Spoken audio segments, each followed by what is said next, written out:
Back to a brand new episode of the TNT Boys podcast. Today is Saturday, June 13th. Yes, June 13th. Today we're going to be talking about what we usually do is football, and usually joined by the two guys, Sam and Daniel, the milkman. Daniel's back he's made it 2 weeks in a row now. He's on a roll. And next week he has an excuse to miss next week because we'll be in Colorado. So we're going to be doing 2 episodes today.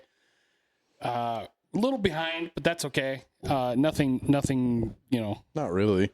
I felt like we are. Based on, yeah, I see what you mean now. Yeah. Anyway, how's you guys' weeks going? Yeah, so it was a long week, but we're here.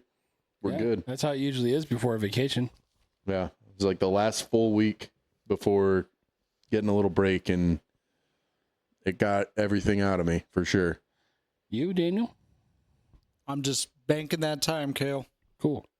Just banking that time. Yeah. Our work schedule, the way it works, because I work at a food warehouse, is that as soon as the holidays come, which July 4th is pretty much the kickoff, from then on out, it's just going to get busier and busier and busier. Because holidays, people got to eat, man. I'm sure, especially with the 4th coming up. People got to eat on the holidays. If you ain't eating on the holidays, you ain't eating. You ain't living. You ain't living. Brought to you by the milkman. Anyway, so today we're going to start off with a little bit of the NBA Finals. I know you guys don't watch a whole lot of basketball. Whoa. What? TNT Boys talking about NBA? Wow. Shocker. I'm under an NDA. I can't actually speak about the NBA. No. Terrible. Anyway, so the Knicks and the San Antonio Spurs are playing in the NBA Finals right now. They just had their a very great Game 4. The Knicks were down 29 points, and then they came back and won 107-106. Mind you, Jalen Brunson, you guys probably don't know who that is. Jalen Brunson had a solid game. I know Wemby, he also still had a pretty good game. San Antonio led as many as 29 points before, everything unraveled. Yeah. The Knicks mounted the largest comeback in NBA Finals history. OG Anunoby tipped in the game-winning basket with 1.2 seconds left.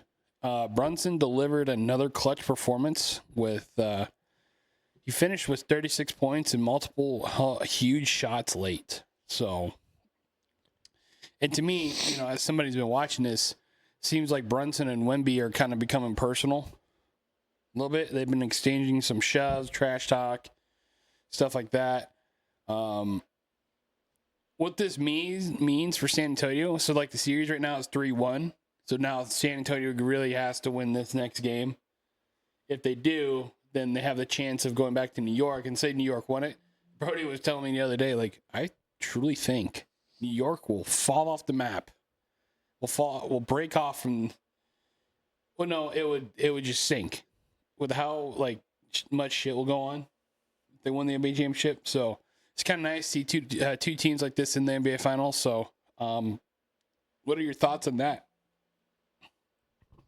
This sounds exactly like the Cinderella story that I saw in the NFL, following Bo Nix and the Broncos come back from the Giants in literally the last, 11 minutes of play in the fourth quarter. It sounds something like that, except longer. And while obviously Bo Nix didn't win any kind of national recognition for the biggest comeback, but that is a pretty big deal. I actually don't follow basketball a whole lot, so I didn't know that the Knicks were doing well. I remember the Knicks being that team that when I was growing up, if you needed to, as a sports fan, say that you were having a hard time, you would just go up to your buddies and be like, so, how about them Knicks? And then they'd be like, what's going on, buddy? What's wrong? Yeah. And now if you do that, you'd be wrong. If you guys just seen on the video, so this probably was going to start as an audio and then it's going to go into a video. I forgot to hit the record button or turn on the camera, but that's okay. We're not going to stop. We're not going to we're gonna go. But anyway, Killer Mojo. Rebound. we're gonna go into the football now. So I saw this video last night. It's kind of been going around the social webs. AJ McCarron, former Alabama quarterback, Cincinnati quarterback, Houston Texan quarterback, UFL quarterback. He is now, I believe, the head coach of the Cincinnati Bengals quarterback. That's what I said. I didn't hear it. Oh, I also didn't hear it.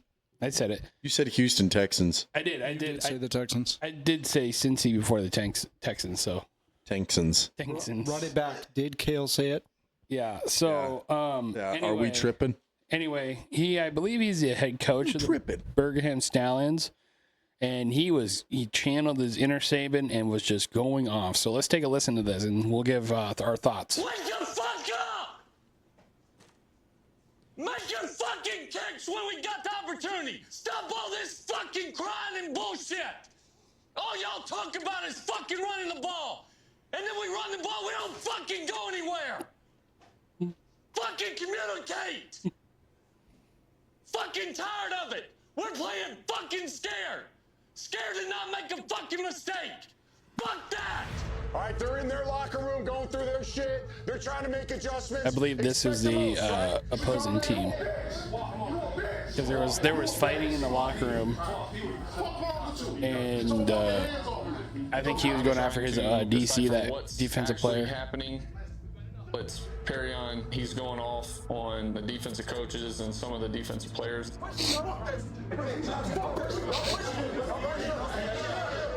And this is why you're in the UFL.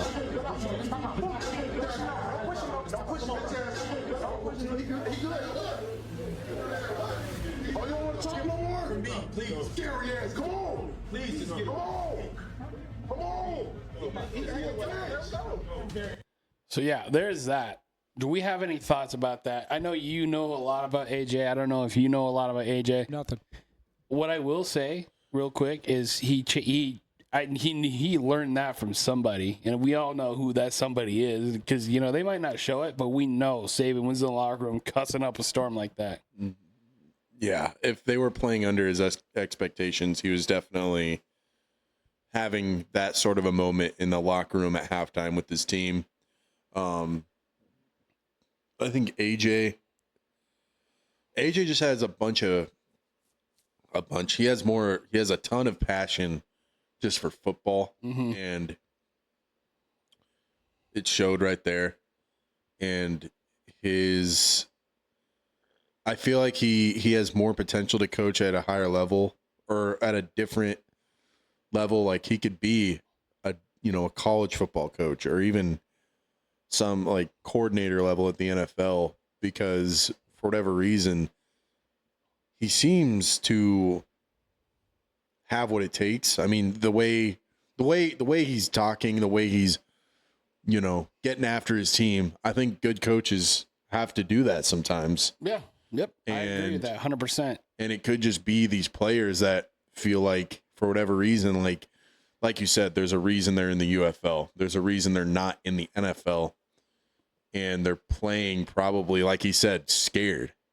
Or like they're just thinking about themselves. They're not thinking about the team because they're trying to be that guy like, oh, my shot's next kind of thing. Yeah, trying to earn a contract in the NFL. And so they're just worried about themselves, playing selfish ball.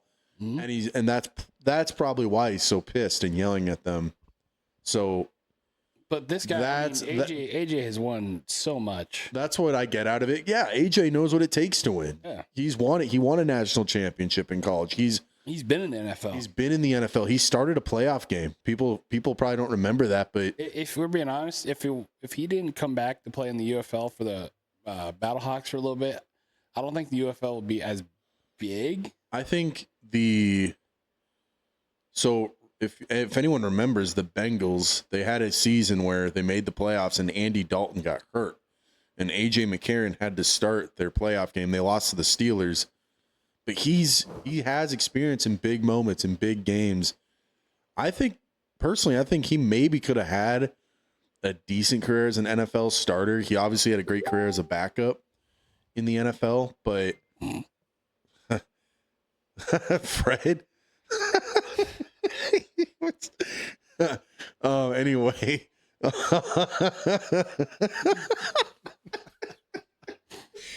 All right. Love you, Fred. Fred just sent Kale a voice message on Facebook mid pod. But anyway, Midstream. I'm not gonna play it live. don't. But I do think AJ could have potentially been a decent start in the NFL if he had for sure. if he got more of an opportunity. I don't know if he would have been a star, It just politics, I think, got involved with it. you but know. he wasn't flashy, but he knew how to win. He was a great. Obviously, he's a great leader. He knows football. He probably was a great decision maker. He played with some great players too. I could have seen him being kind of like a Jared Goff-esque game manager, field general style of quarterback. Nothing flashy, but just accurate, getting the job done. So that's my thought. That's my take on it. Well, I don't know a lot about AJ McCarron, right? He struggled Yes. with saying his name. AJ McCarron, I yes. didn't want to call him JJ. AJ. I was like, it's AJ. JJ McCarron. But it was obvious from a curse non-biased of bystander JJ. perspective that he is most definitely passionate. And a lot of people would think, potentially, why does a coach have to come off so aggressive? Well, unfortunately, when you're talking to a bunch of single-minded, self-absorbed, semi-pro athletes, if you want to look at it in that perspective, you have to rattle. She wants to sleep.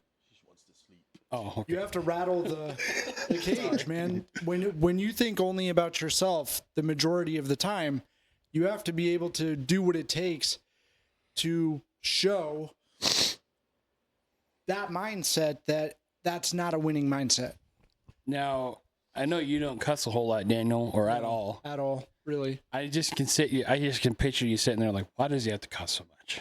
Oh, no, not at all, man. I get the passion. Okay. Narcotics Anonymous definitely gives me the opportunity to hear a lot of passionate people, and a lot of passionate people use the F word.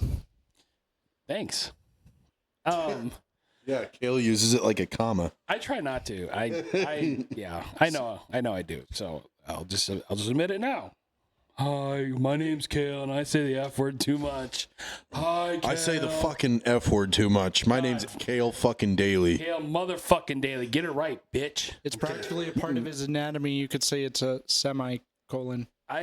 Yeah, I know I say it too much here and there, but A hyphen. when you work in an environment where you hear kind of a little bit, or you've been around it a lot, so yeah, whatever. Truck drivers, you guys are road sailors, right? Yeah. Yes, yeah. Anyway, Road pirates. we. Anyway, we'll move on. We'll move on here. So, we'll start with some NFL. We got the AFC East. Sam, go ahead, buddy. All right. Dolphins. I didn't have anything for the Bills to start, but the Dolphins center Aaron Brewer and the team have agreed to a 3-year contract extension. So I'm not going to lie. Sam knows. Kale doesn't know because he showed up after me, but I was doing all my research because I figured that the pod kicked off at 10:30 or whatever, and I was like, I got plenty of time. I didn't make it to the AFC East. You try. Sam that's was all like, right. 8:30, and I was like, Aaron Brewer has obviously been a successful center for the Miami Dolphins, and so he's agreed to this contract extension, and he's earned it. I'm sure he's going to be an integral part of that offensive line and what they do offensively this season, and blocking, having that relationship with new quarterback Malik Willis, making sure they're on the same page, blocking for Devon Achane, open up holes in the running game and protecting Malik Willis in the passing game. And yeah, so it sounds like a good situation there in Miami. And who knows how they'll do this season, Kale? I was going to say that, a lot of people got their eyes on the Dolphins right now coming in with Malik Willis. And they're in a new regime, new head coach, Jeff new Hadley quarterback. and- Yeah. So it's a new look Dolphins this season. Yep. It seems like it happens every 5 fucking years. Yeah. They can't ever get it figured out. 10 years, and then, brand new shiny car. Brand new shiny used car. Because you think you could go back to late 2000s. It was Chad Pennington, and then it was Ryan Tannehill, and then it was They had Fitzmagic for a few years, and then it was Tua, and now we're going to Malik Willis. Tua should be retired, medically retired. I think so. I agree. Oh. Sorry, I just thought of Chris. He did that at work the other day. We were talking about Tua. Yeah, I was like, why? Kale went there. Yeah. I mean, that's how he was sitting there like this. Like, I know He was. I'm not making fun of him or Scary. anything. It's just. Football's a violent sport. Yeah. All right. We'll move on to the Patriots. Star corner Christian Gonzalez reiterates commitment to the Pats amid contract talks. Hold on. We're actually talking something else about the Patriots and not about AJ Brown or AJ Brown or Mike Vrabel. Yeah. Wow. What the hell? Yeah, I know. Something else came up. So Christian Gonzalez he was one of the top corners in the league last year, and he had a great season. Obviously, Patriots went to the Super Bowl, and they had a great defense. And so obviously they've been in contract talks. He wants to get paid. He wants that big payday. He wants that bag. And he's a pretty decent player to get that. It sounds like he's reiterating his commitment to New England, saying he wants to be there and he wants his long-term deal to be there and not have to leave the Patriots. So what are your guys' thoughts on that? It seems like nowadays long-term deals are kind of hard to get, but unless you're like that dude, like you're him. Yeah. But like, and if they, some players still stick out until, their whole career or about 5 more years, and then they might get tired of it. But, if this guy can back up what he's talking about and everything, then yeah, give him a long-term deal. Well, it's kind of like, I think about Baker Mayfield's situation right now. Like, he's committed to the Bucs. He wants to stay in Tampa. But he wants to know if they're committed to him. But he's going to shut down contract talks once training camp starts, and I don't blame him. I don't either. Yeah. He's focused on the main thing, and that's ball. Yeah. Yeah, and that was the same thing That's I was going to say. too. Yeah. That was the same thing I was going to say, Sam, is it just comes down to the fact that you have to know when to draw the line. You have to say, hey, if you don't think my stats are worth the money, well, then I'm going to put my money where my mouth is. Yep. And the thing that makes some players, I think, cautious about going all in on just playing ball when they haven't gotten that big payday yet is, what if they get hurt? They get hurt, then the team is going to be less likely to give them that big money, that long-term deal. And that was on them for running that risk instead of just holding out and wait until they get that big contract and then playing. Lamar went through that situation in Baltimore years ago, and he stuck it out, but he got hurt, but he still ended up getting his money. And then I think he won a league MVP right after that. So, and then he had another great season, and then he got hurt again last year, but the Ravens were full of injuries last year. But I digress. We'll move on. I didn't have anything for the Jets. I don't know if Kale, if you know of anything. They suck. The Jets still suck. Anyway, moving on. AFC North, not a whole lot from the Ravens or the Bengals. Shocker, actually. For the Browns, though, this one actually surprised me. Quarterback Shedeur Sanders is currently getting first-team reps in minicamp, but Deshaun Watson is also focused on competing for the job. And this one's funny. Quarterback Dylan Gabriel did not have a jersey number for a small while this week because all the quarterback numbers 1 through 19 were taken at one point this week. So I think there was one day he came out to practice, he had like a 90, like 94 or something as a quarterback. I think he is number 6 now. He does. I have that down. He now has jersey number 6. So that's Baker Mayfield's old number. But thoughts on the Browns quarterback situation? I'm still pushing for Shedeur a little bit. So. Yeah, and it sounds like from that report, he's getting the first team reps in minicamp. I still think Deshaun will be the week 1 starter. But if it ends up being Shedeur, I won't be upset because I just hope they don't keep him on a super short leash and be like, well, if you screw up, early on, we're going to go to Deshaun. And it's like, well, Deshaun messes up. Because if Deshaun messes up, he can afford to mess up because he's old. I know. And then you put in Shedeur, and then hopefully you stay committed to Shedeur because I know a lot of people don't like Shedeur, but I think he has a good chance at being the Browns quarterback of the future. But you're going to mess with his development if you open up the season with him as your guy and then bench him the moment he makes a mistake. Like, that just ruins a quarterback's psyche. It ruins their development, and we've seen it countless times in the league with other guys. So, Daniel, do you have any thoughts on that? Yeah. I would definitely love to see Shedeur Sanders get the opportunity to at least start and be given a quarter, like the first quarter or the second quarter of the first half, and just play the entire way out. Or maybe even if Sean.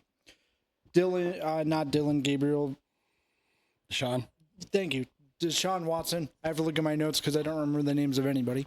Deshaun Watson could play the first half well enough to secure a lead or at least some comfort, then we could see him on the back end, because we want to develop young talent, right?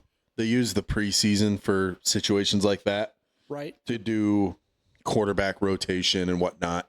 The preseason that's almost extinct. There's also they also have the rookie Taylon Green out of, gosh, where's he out of? I don't remember, but he's a very he has crazy physical tools. He's big, he's athletic, fast. And then obviously Dylan Gabriel, I feel like, is kind of the odd man out right now, especially since he didn't even have a jersey. Well, he had number 8, and then they go and get Jared Verse. It's like, well, Jared Verse is going to have that number regardless whether you like it or not. Dylan Gabriel, you're a third-string quarterback. Jared Verse is a star player, star edge rusher. Taylon Green is a quarterback for the Browns. No, I know that. Oh, I'm talking about the college. Where did he play college?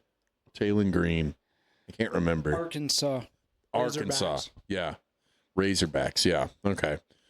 Sorry, I didn't know which question you were asking. No, I was just saying because I know he's on the Browns roster and he's an interesting prospect and could be a guy later in his career, but he's raw. So I don't know. I was just naming off their quarterbacks, and it sounds like the starting job is between Shedeur and Deshaun, and then Taylon Green's kind of that developmental rookie, and then Dylan Gabriel just kind of seems like the odd man out right now. I think I was going to say something real quick before we move on. Todd Monken, I think he's a good coach for them. I think he's bringing a whole new energy and more like a new discipline.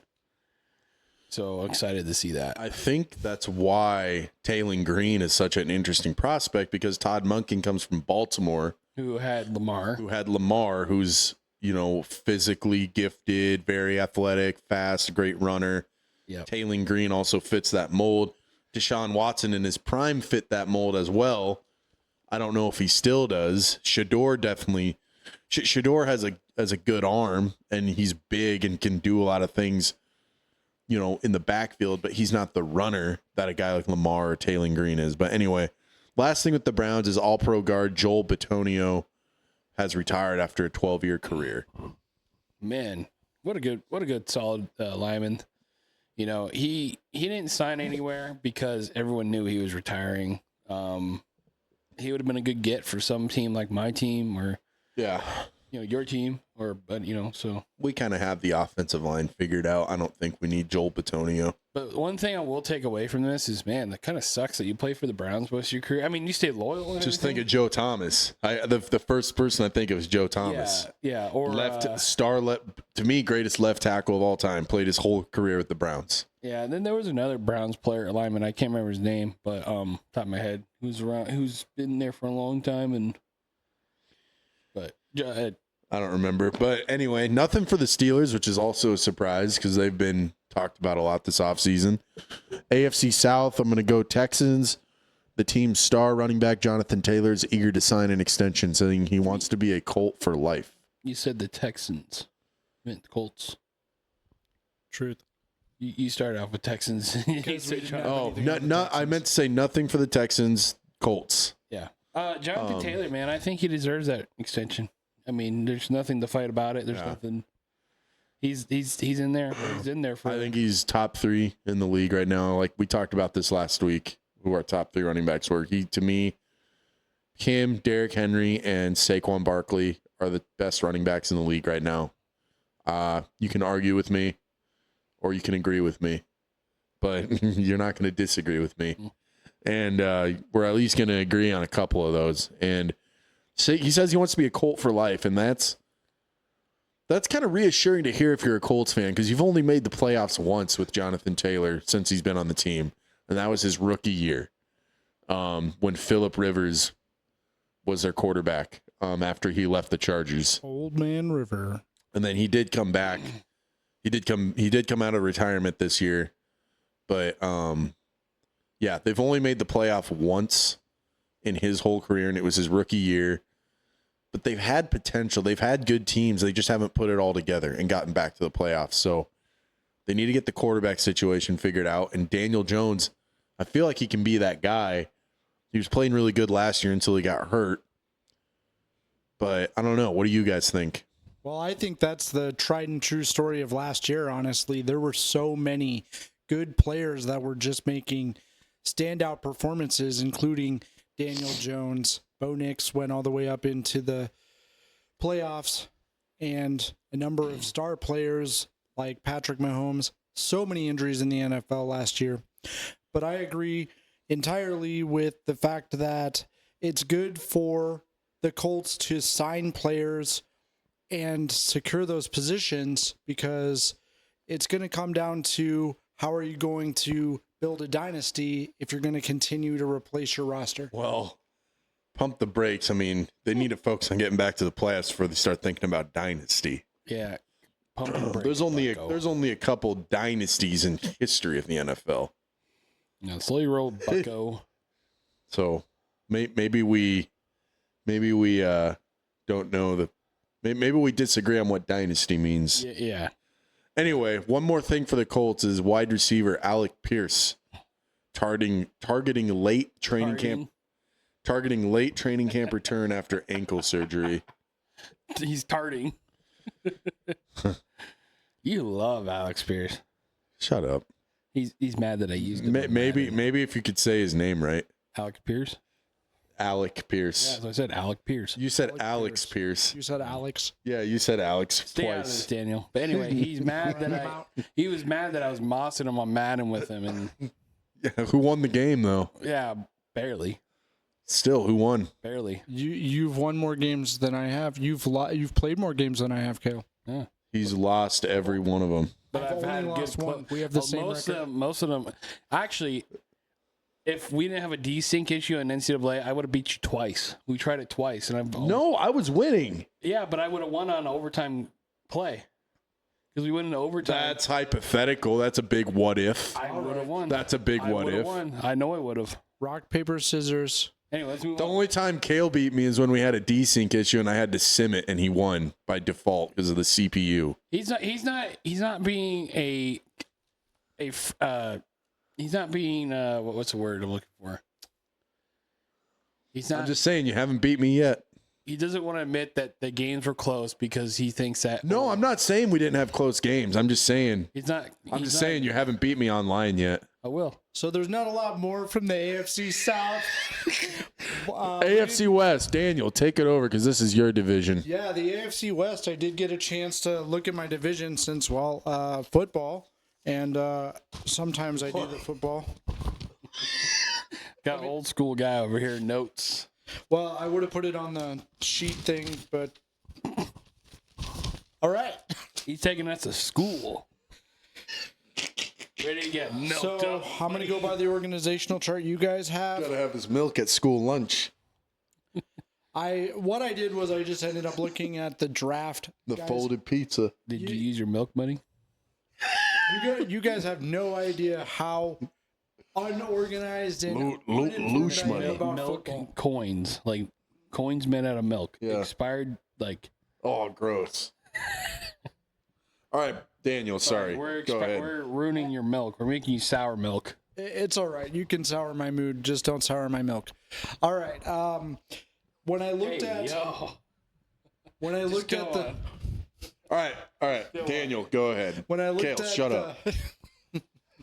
when I looked at the NFL, what I realized, I know this is crazy to think that so many people are so far ahead of me when it comes to following NFL trends, but CBS Sports actually has the entire draft already pre-organized, and so I was reviewing that, and I looked at a lot of different things that happened during the draft.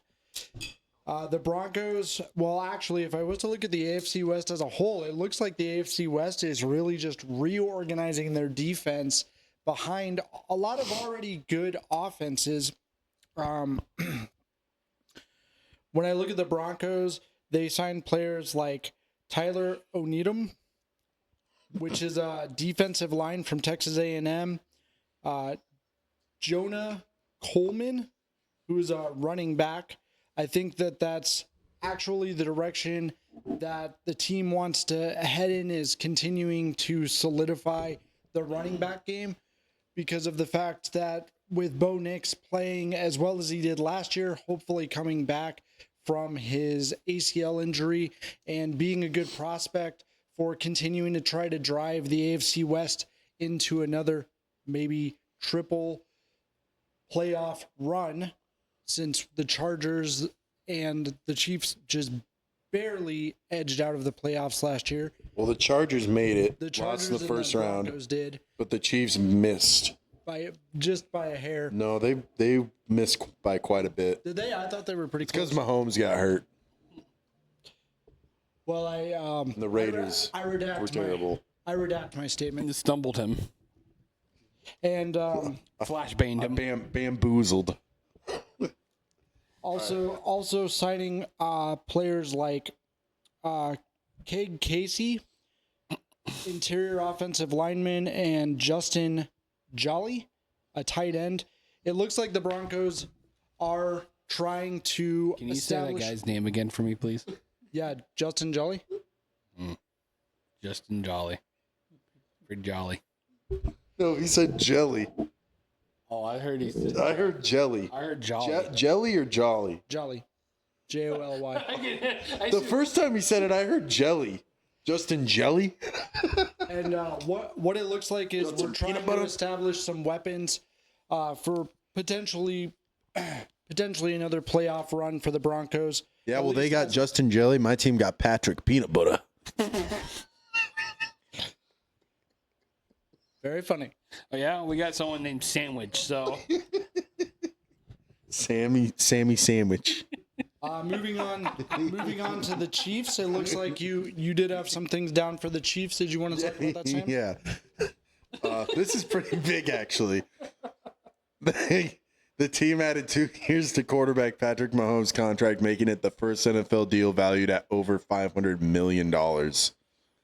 Pretty insane. I think it's well deserved. But, I mean, he's also generational. He's a generational quarterback, and he's the best of this generation. Very well If deserved. I remember correctly, Charlie and I looked up because she had seen information saying that Patrick Mahomes was the highest paid quarterback in the NFL, and I told her I thought that was highly inaccurate because there are a lot of long-standing quarterbacks who would be paid more, which is true. But when you look at the contract deal that he signed the longest contract deal originally even, and now it's an extension onto that already longest deal. Yeah. Proud of you, buddy. Proud of you. As far as the Chiefs go, when it came down to the draft, same thing. Like I said, it looks like they're... Hey, Daniel, real quick. The draft I don't mean to be that asshole, that guy. Sure. The draft was 2 months ago. I was sitting there thinking the same thing. So I didn't know, did you know that? Yeah, no, for sure. So you just feel like recapping the draft just to recap it? It's fine. It's fine. No, not at all. I just wanted to make sure we were on the same page. He's just recapping the 6 months he was gone. Just for the AFC West, you're doing that? Oh, I mean, I had notes on all of the draft, actually. Okay. So you just want to recap it just because you want to? No, I didn't know if you guys specifically hit the draft in detail. We had an episode where you did, yeah. Okay, my bad. But you're good. I mean, you're cooking, man. You're trying. I mean, you're good. Just keep going. Keep going. So as far as the Chiefs go, like I said, when I look at the AFC West as a whole, it looks like the AFC West is really trying to continue to maintain their strong positioning in the NFL as a whole. the Kansas City Chiefs had, even as a team who didn't make it into the playoffs, had one of the top 10 defenses in the league, meaning that they did not allow opposing teams much yardage, which is kind of interesting because the Broncos are usually brought up as one of the best defenses. And to know that the Chiefs still placed in the top 10, considering that's pretty good.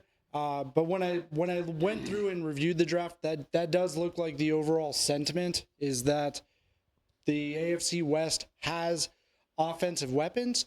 I also noticed that specifically for the Chargers that they face a lot of injuries and they were preparing themselves to potentially fill in the spots that continue to fall out, which is good because without depth, that's what caused the Chargers to potentially forfeit their ability to further themselves beyond the first round of the playoffs last season. Now, if only I didn't recap the draft, that would have been great.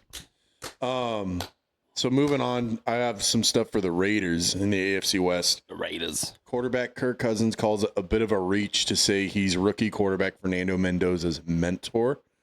He actually rejected the title, instead focusing on collaboration of the entire quarterback room.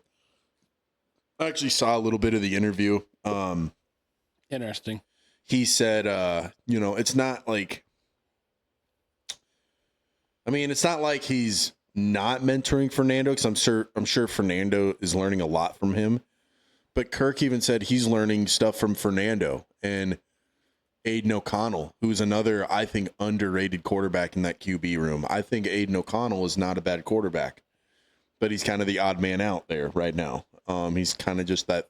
Actually, I heard right now that Fernando's actually taking third team reps right now as the rookie, trying to earn his place. So obviously it's probably Kirk running first team, Aiden O'Connell running second team, Fernando running third team right now. Obviously, so mini camp just started. So he it seems like he's really has to climb the ladder. Yeah, and like I said, Kirk isn't really like, totally embracing the mentor role. Now, he understands that Fernando Mendoza is going to eventually be the guy, but he's also just working on collaboration among all the quarterbacks on the team, which I like. Yeah. To me, that's more of that leader mentality. He knows he can still be a good football player somewhere else. Yeah. So I don't know. I think it was cool to hear. I don't know, Daniel, did you want to talk about the draft with the Raiders or the Chargers at all? As far as the Raiders go, with the idea that they got their third pick in Trey Zoo the third means that this is a really good foundation for their running game. Like I said, out of all of the organizations in the AFC West, it looks like they're rebuilding defense and mostly running backs in the offense, which is definitely a good idea to put Kirk Cousins in a comfortable place where it's not all on his back.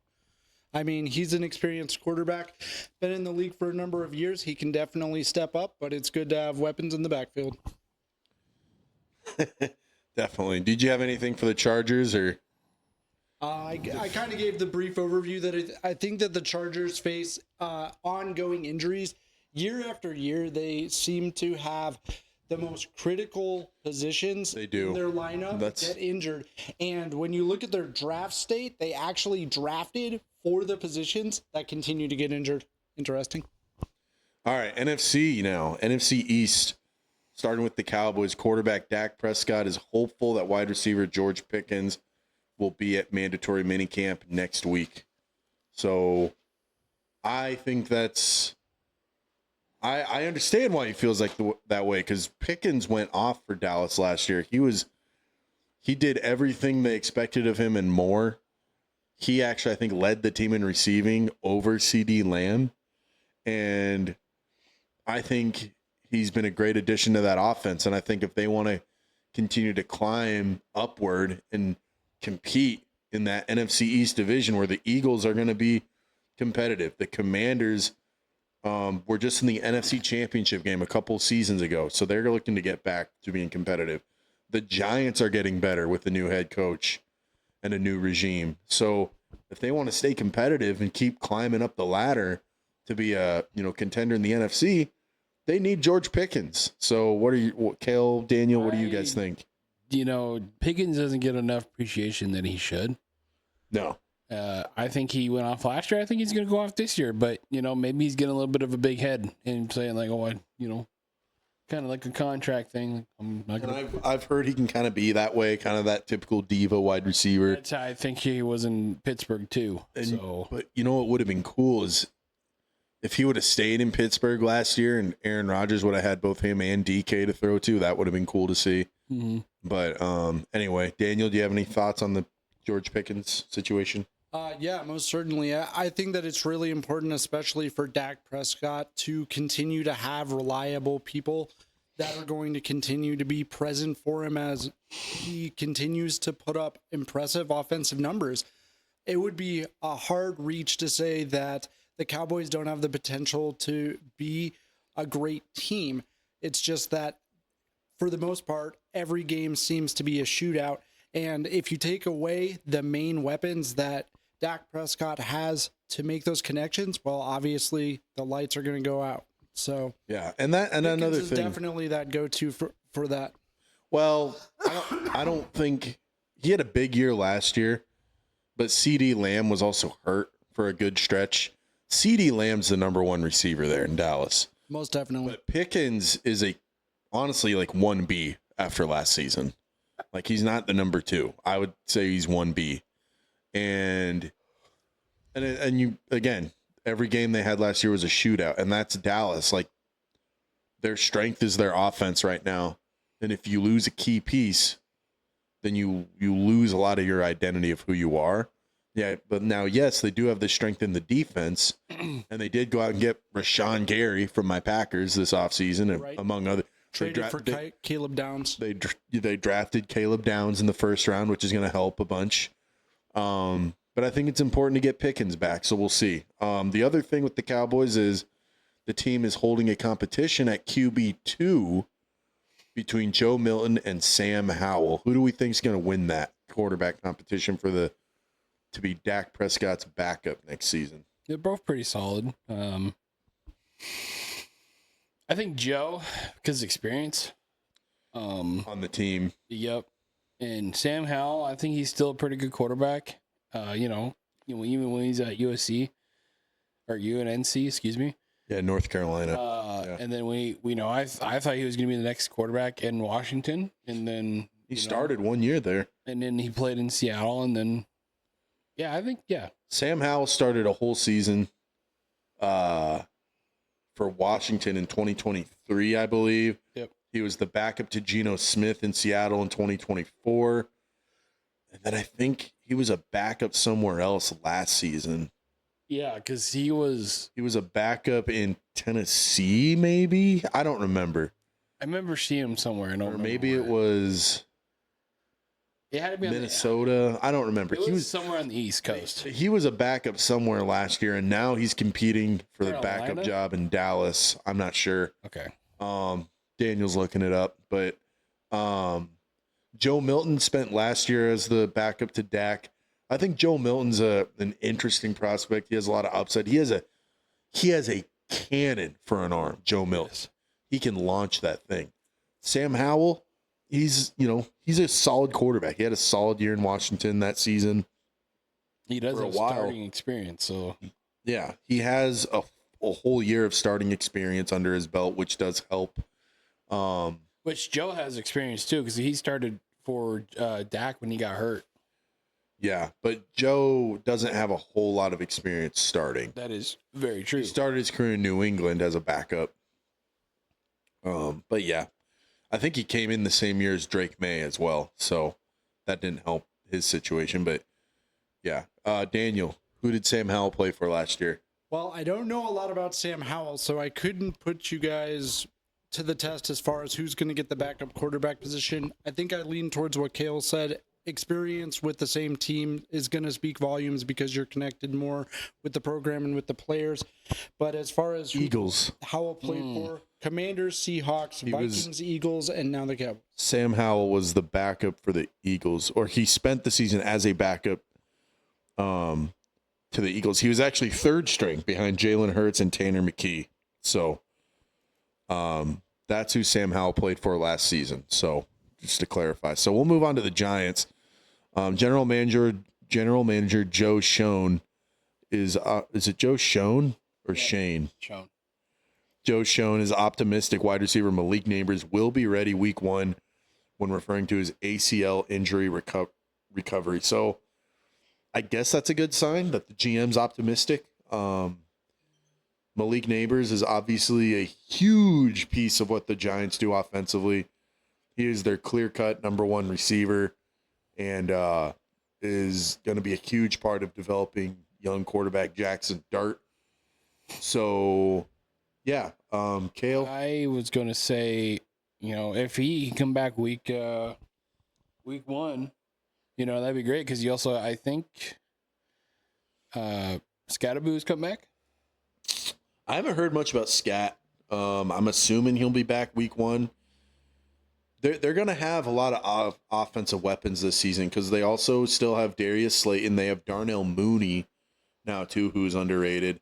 But I think their biggest acquisition is the tight end, Isaiah Likely from Baltimore. Yes. One of John Harbaugh's Baltimore guys. He is going to be, I think, great because now he's finally getting the chance to be that starting tight end. Whereas in Baltimore, he was always kind of playing second fiddle to Mark Andrews. I think a lot of people have expected him to eventually overtake Mark Andrews, but he never did. And then also Patrick Ricard, who is just a physical specimen. So the Giants have some interesting pieces on offense, but Malik, it kind of all starts with Malik Neighbors, I feel like. Jackson Dart and then having Malik Neighbors that number 1 target. Yeah, that'd be huge for them. But what's going to hurt them is because they lost Dexter Lawrence, so that's still going to hurt them. And that'll hurt them on defense, but they did at least address it by signing DJ Reader this offseason. Yes, He's no Dexter Lawrence, but again, they're showing they're trying.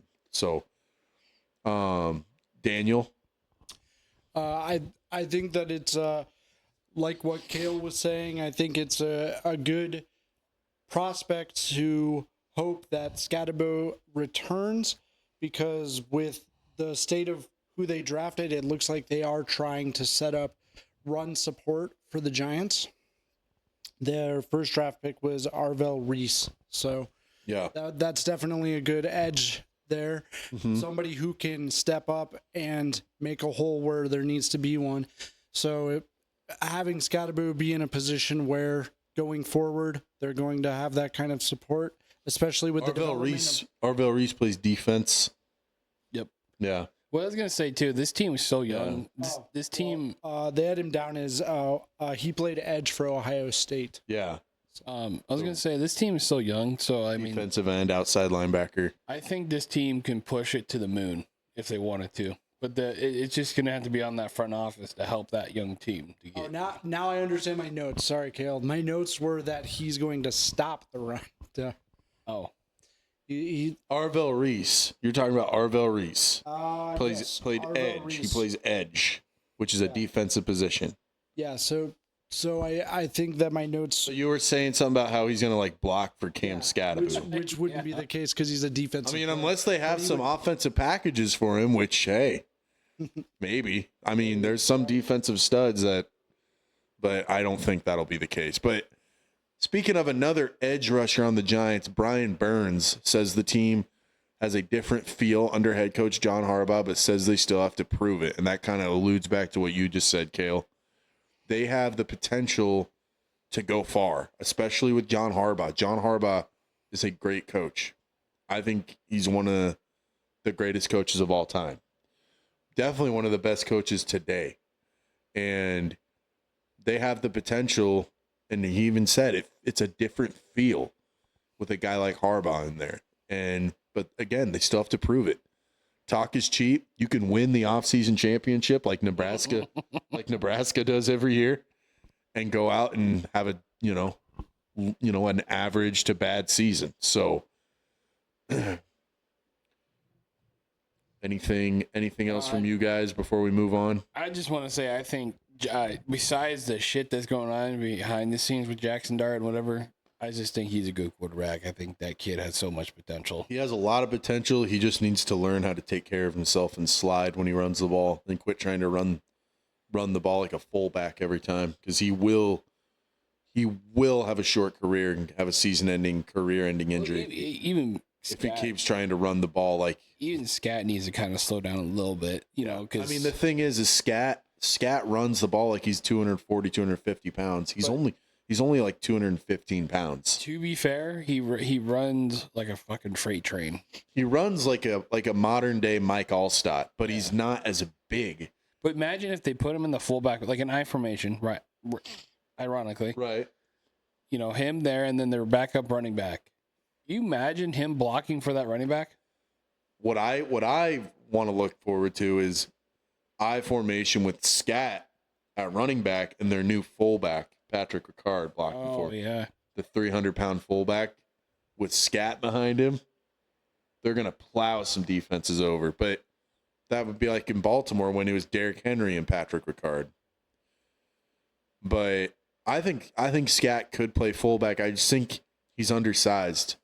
Like I said, he runs the ball and plays like an old school 240, 250 pound running back. Smash mouth, fuck you football. Like a Mike Allstott or like a Deuce McAllister or one of those type of guys, a Brandon Jacobs.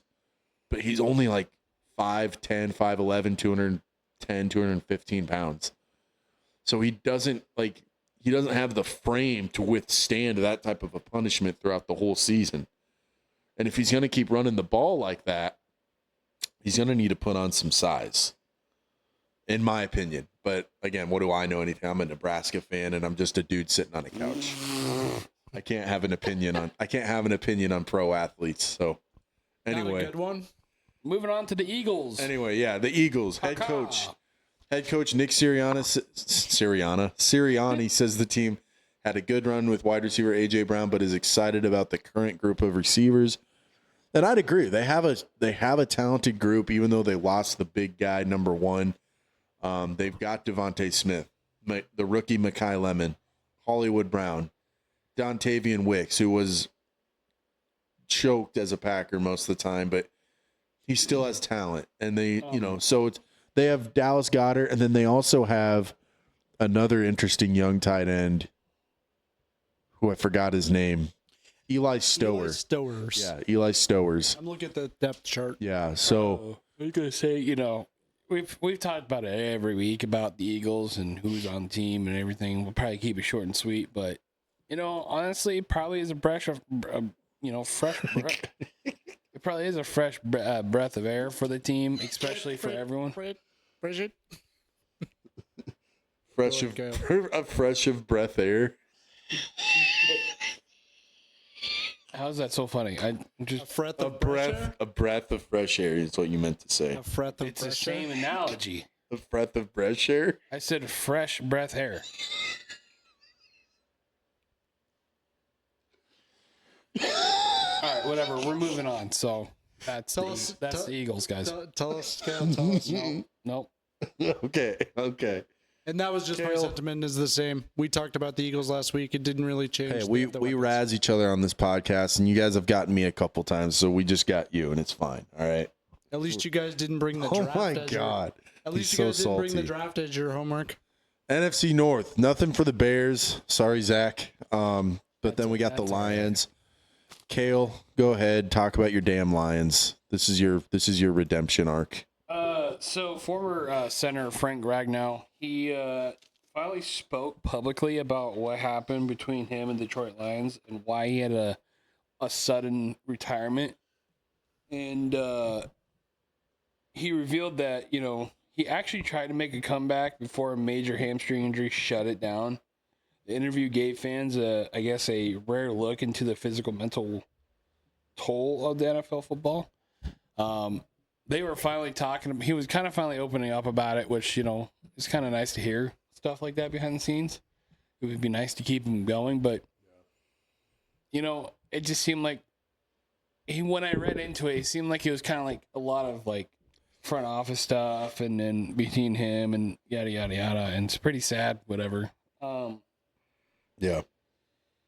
And then this week, the Detroit Lions gave a cautious but optimistic update on our safety Brian Branch, as he he's recovering from a Achilles injury he suffered late last season, and then Dan Campbell says that there has been no setbacks, so that's good. And but Detroit still isn't putting a clear timeline on his return. So basically, Dan said, "Yeah, you'll just see him in December." Basically, telling the media to stop asking about it, basically. But I hope we get him back sooner. It is what it is. If he isn't back, I don't care what anybody says about him. I think he's still a pretty hard physical player.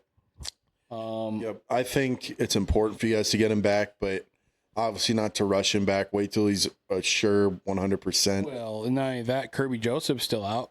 He's still recovering. You need those guys back for your defense to get back to form, because that's kind of been your guys' weakness the past couple of years. Even 2 years ago when you were great and you got the number 1 seed, that secondary killed us. Your defense faltered down the stretch, and that was from a lot of injuries. And that's what killed you in the playoffs that year. Jaden Daniels just carved you guys up. Yeah, and injuries that year too. And you guys couldn't keep up, and so for the Lions to get back to dominance in the NFC, they need to fix that defense. So I do, as a Lions fan, I agree with that, because if they don't fix that defense, they probably don't make the playoffs this year. I'm just going to say it right now. I will say they're going to get eaten alive in the NFC North. I will say no chance. All right, go ahead. No, sorry. Anyway, what I was going to say is that what you said about the NFC, that year we had a lot of injuries. So, and you guys are they really were good. Trying to do the next man up kind of thing. Yeah. Which I think it backfired, it's not, and on paper, it's not a bad idea. But like, when it kind of gets into the detrimental moments where it's like, oh shit, we're in the playoffs. Yeah. We can't fucking trade nobody because the trade deadline's over. Yep. We can't sign nobody because nobody wants to really. Some might, but be some old guys that are trying to get one more ring, but that's not really going to, or a ring. That's not going to that's not going to put you over the edge. To be. It's just that weakness. And the thing is you guys caught Washington when they were hot, man. Yeah. Like they were on a roll. Jaden Daniels was on a tear, just lighting up defenses, and they caught you guys when you were lacking a little bit. Our realistic chance to actually go to the Super Bowl was that 49ers game till the second half. Yeah. You guys choked, and that was the year before. And, that was, I would say that was, I don't remember a whole lot of that second half. You guys had a good back-to-back year stretch. And then you could get back to that, but it won't happen unless they fix the fucking defense. Yeah, I know. It won't. Which I think our defense this year, our defensive line is going to be better. I think our linebacker core, is going to be a little better as well. I'm more concerned about our defensive backs, our corners, and our safeties with injuries, and then who's going to fucking step up. Because, Amik Robertson, he's really good. Yeah. He'll talk all the shit he wants, but sometimes he does not back up the shit talk. Yeah. And it just... I don't know, man. Vildor. I always hated Vildor. Dan Campbell better get it figured out, man. Yeah. Anyway. Well, it's more Calvin Shepard. I think Calvin Shepard is another good up-and-coming coach. It's just, again, front office, and it can't just be on the coaches, too. It's the front office that does the The front office better get their shit together, man. Yeah. And I think Brad Holmes is a bad GM, so. Daniel, do you want to chime in on that? It's good to see a team like the Lions in a position where they have the opportunity to come back to a place where they once were. They had back-to-back good seasons. They have the right elements to put all of that together again. Hopefully, Dan Campbell can get it ironed out, organized up, and the kids say, send it. Do you think if the Lions miss the playoffs this year, Dan Campbell gets fired? No, I think they would just be talks. It would start the hot seat. Do you think he'd be on the hot seat if you missed the playoff for the second year in a row? I think it would start to get kind of warm. Little warm, little toasty. Yeah.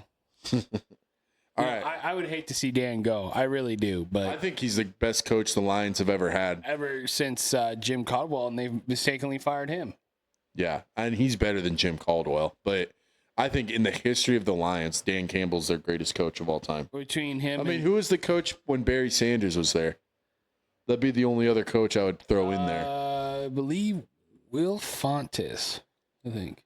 Okay, well, we'll move on. I didn't have anything from my Packers this week, so maybe that's a good thing. Really? Yeah. Nothing about Josh Jacobs or anything? No updates on Josh Jacobs. Oofta. So didn't Christian Watson? No, I know.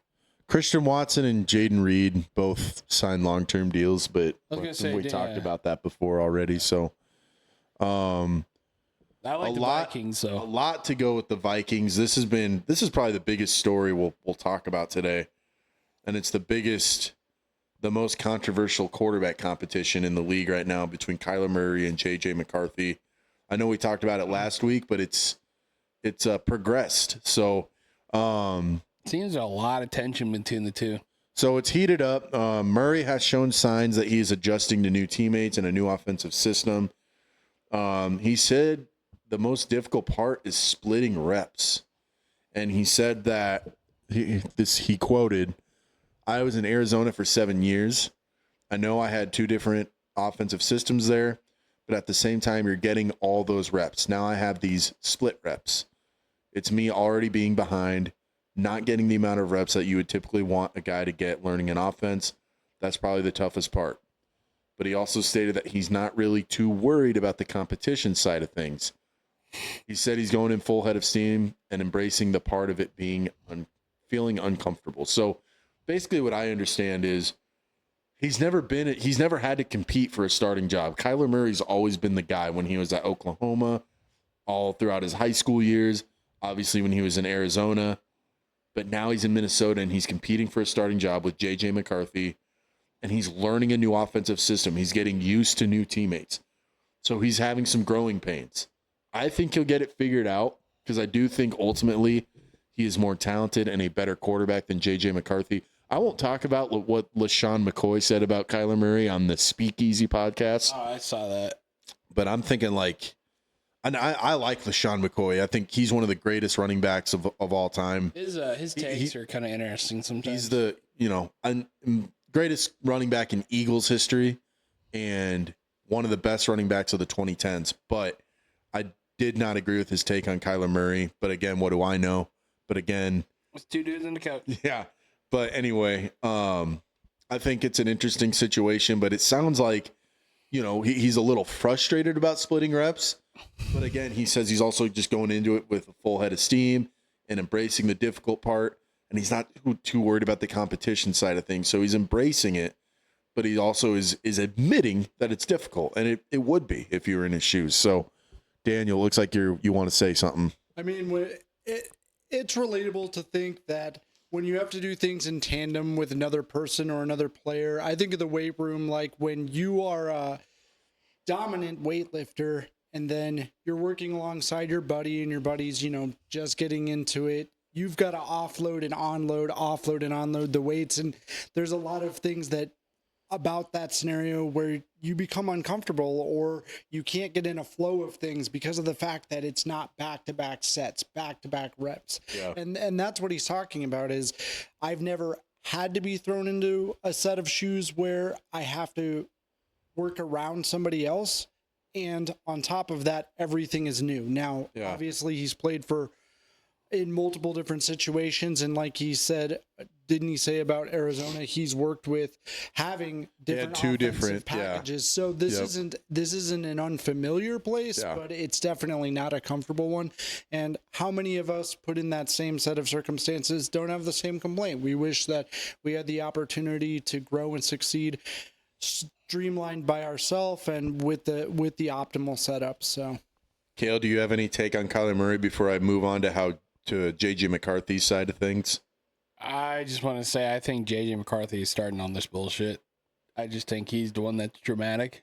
Well, I think it's the media interviewing both of them and just True, getting but both their knowing- sides of it. Knowing, seeing how McCarthy was at Michigan, he was a cocky little prick anyway. So He was at Michigan. I mean, I wouldn't be surprised that he's being a little kid about it, but And people, like I said, people always used to say that about Kyler Murray. But I'll move on to JJ McCarthy's side of it. So McCarthy says he's taking the competition as it comes. He says he feels the best he's ever felt. He isn't showing that he's under any sort of pressure competing for the starting job. He says the rep count and distribution is something that is out of his control, so he's just doing whatever he can to prove himself. So again, it sounds like he's taking it with a good mindset too. I know at first when they were first getting interviewed, Kyler seemed like the more mature one, and JJ was more like sounded like being petty about it and stuff. But it sounds like he's just doing what he can, and he knows he can't control the outcome. He can't control his rep count. He can't control, the distribution of reps, and so he's just doing whatever he can to prove himself, whatever that is. And from he's obviously under pressure. He's just not showing it.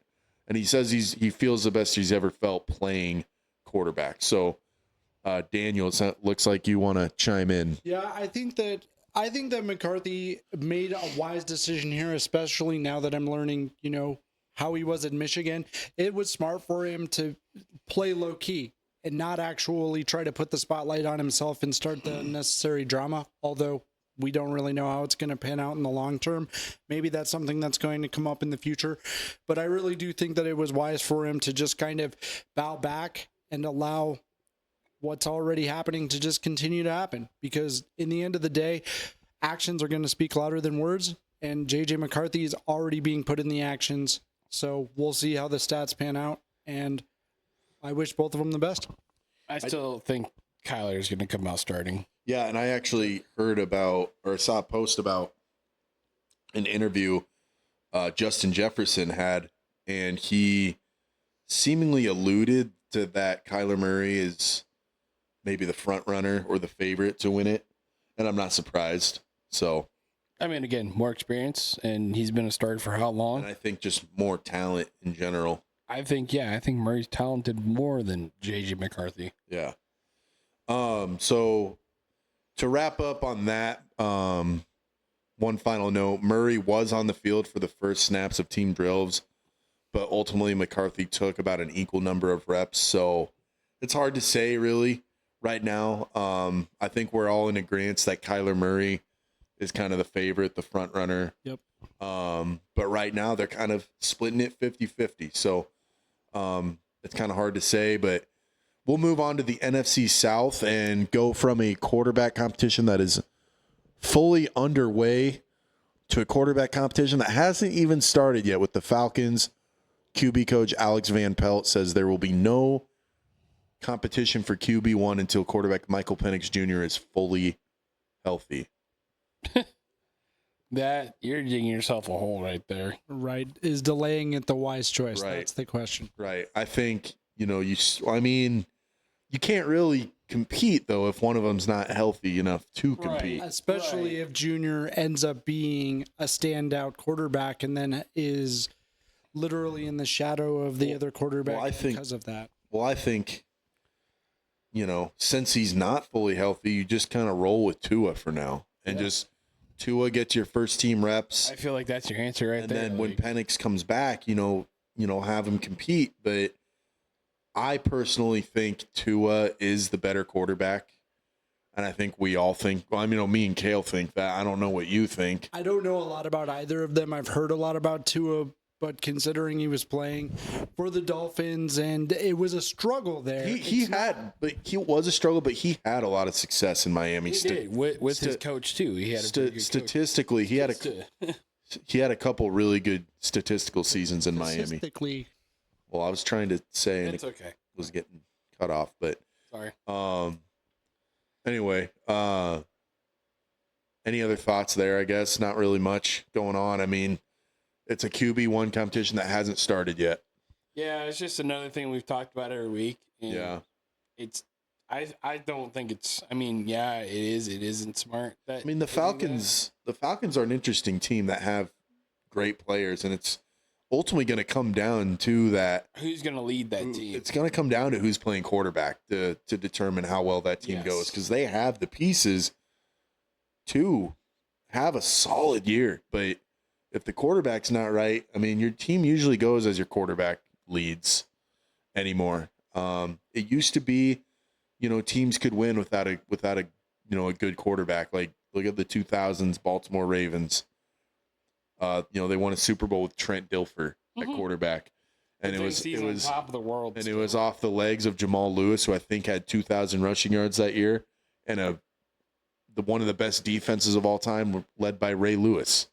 And Ed Reed, Terrell Suggs. I actually don't know if those guys were there quite yet, but Ray Lewis was there, and I don't know. But I didn't really have much for the NFC South other than that. So, you guys, anything? No. Nothing. We'll move to the West. Yeah. Panthers re-signed an extension to Jalen Coker. Nice. Yeah, so another receiver you use to light me up on Madden. He's pretty good, but I think he's a pretty good receiver for Carolina. Two just deep passes right down the seam to Jalen Coker late in the game. Just gashed my defense, but I still won. Anyway, NFC West. Cardinals, nothing. No updates. Rams. That's kind of, shocking with their interesting Jacoby Brissett holding them hostage. Jacoby, and then the 3 quarterback, another QB competition that we've been talking about. Yep. There's a lot of them this offseason. I will say about that here, thinking about it, is let Jacoby be Jacoby, but you need to figure out between the other two who's going to have to start. And I think between Beck and Minshew, I think Minshew will get it. I think Minshew, just because you want the veteran to start. Beck was a 3rd-round pick, but I think Beck eventually gets the nod. Yeah, I don't think they want to. I don't think they want to rush Beck. No. So they, but who knows? Like, do they view him as their quarterback of the future, or are they going to try and tank and draft Arch Manning next year? Who knows? But anyway, yikes. We'll go to the Rams. D-end Myles Garrett is getting used to his new role on the Rams defense. Garrett has been in a 4-3 scheme his whole career in Cleveland. So he was a 4-3 defensive end.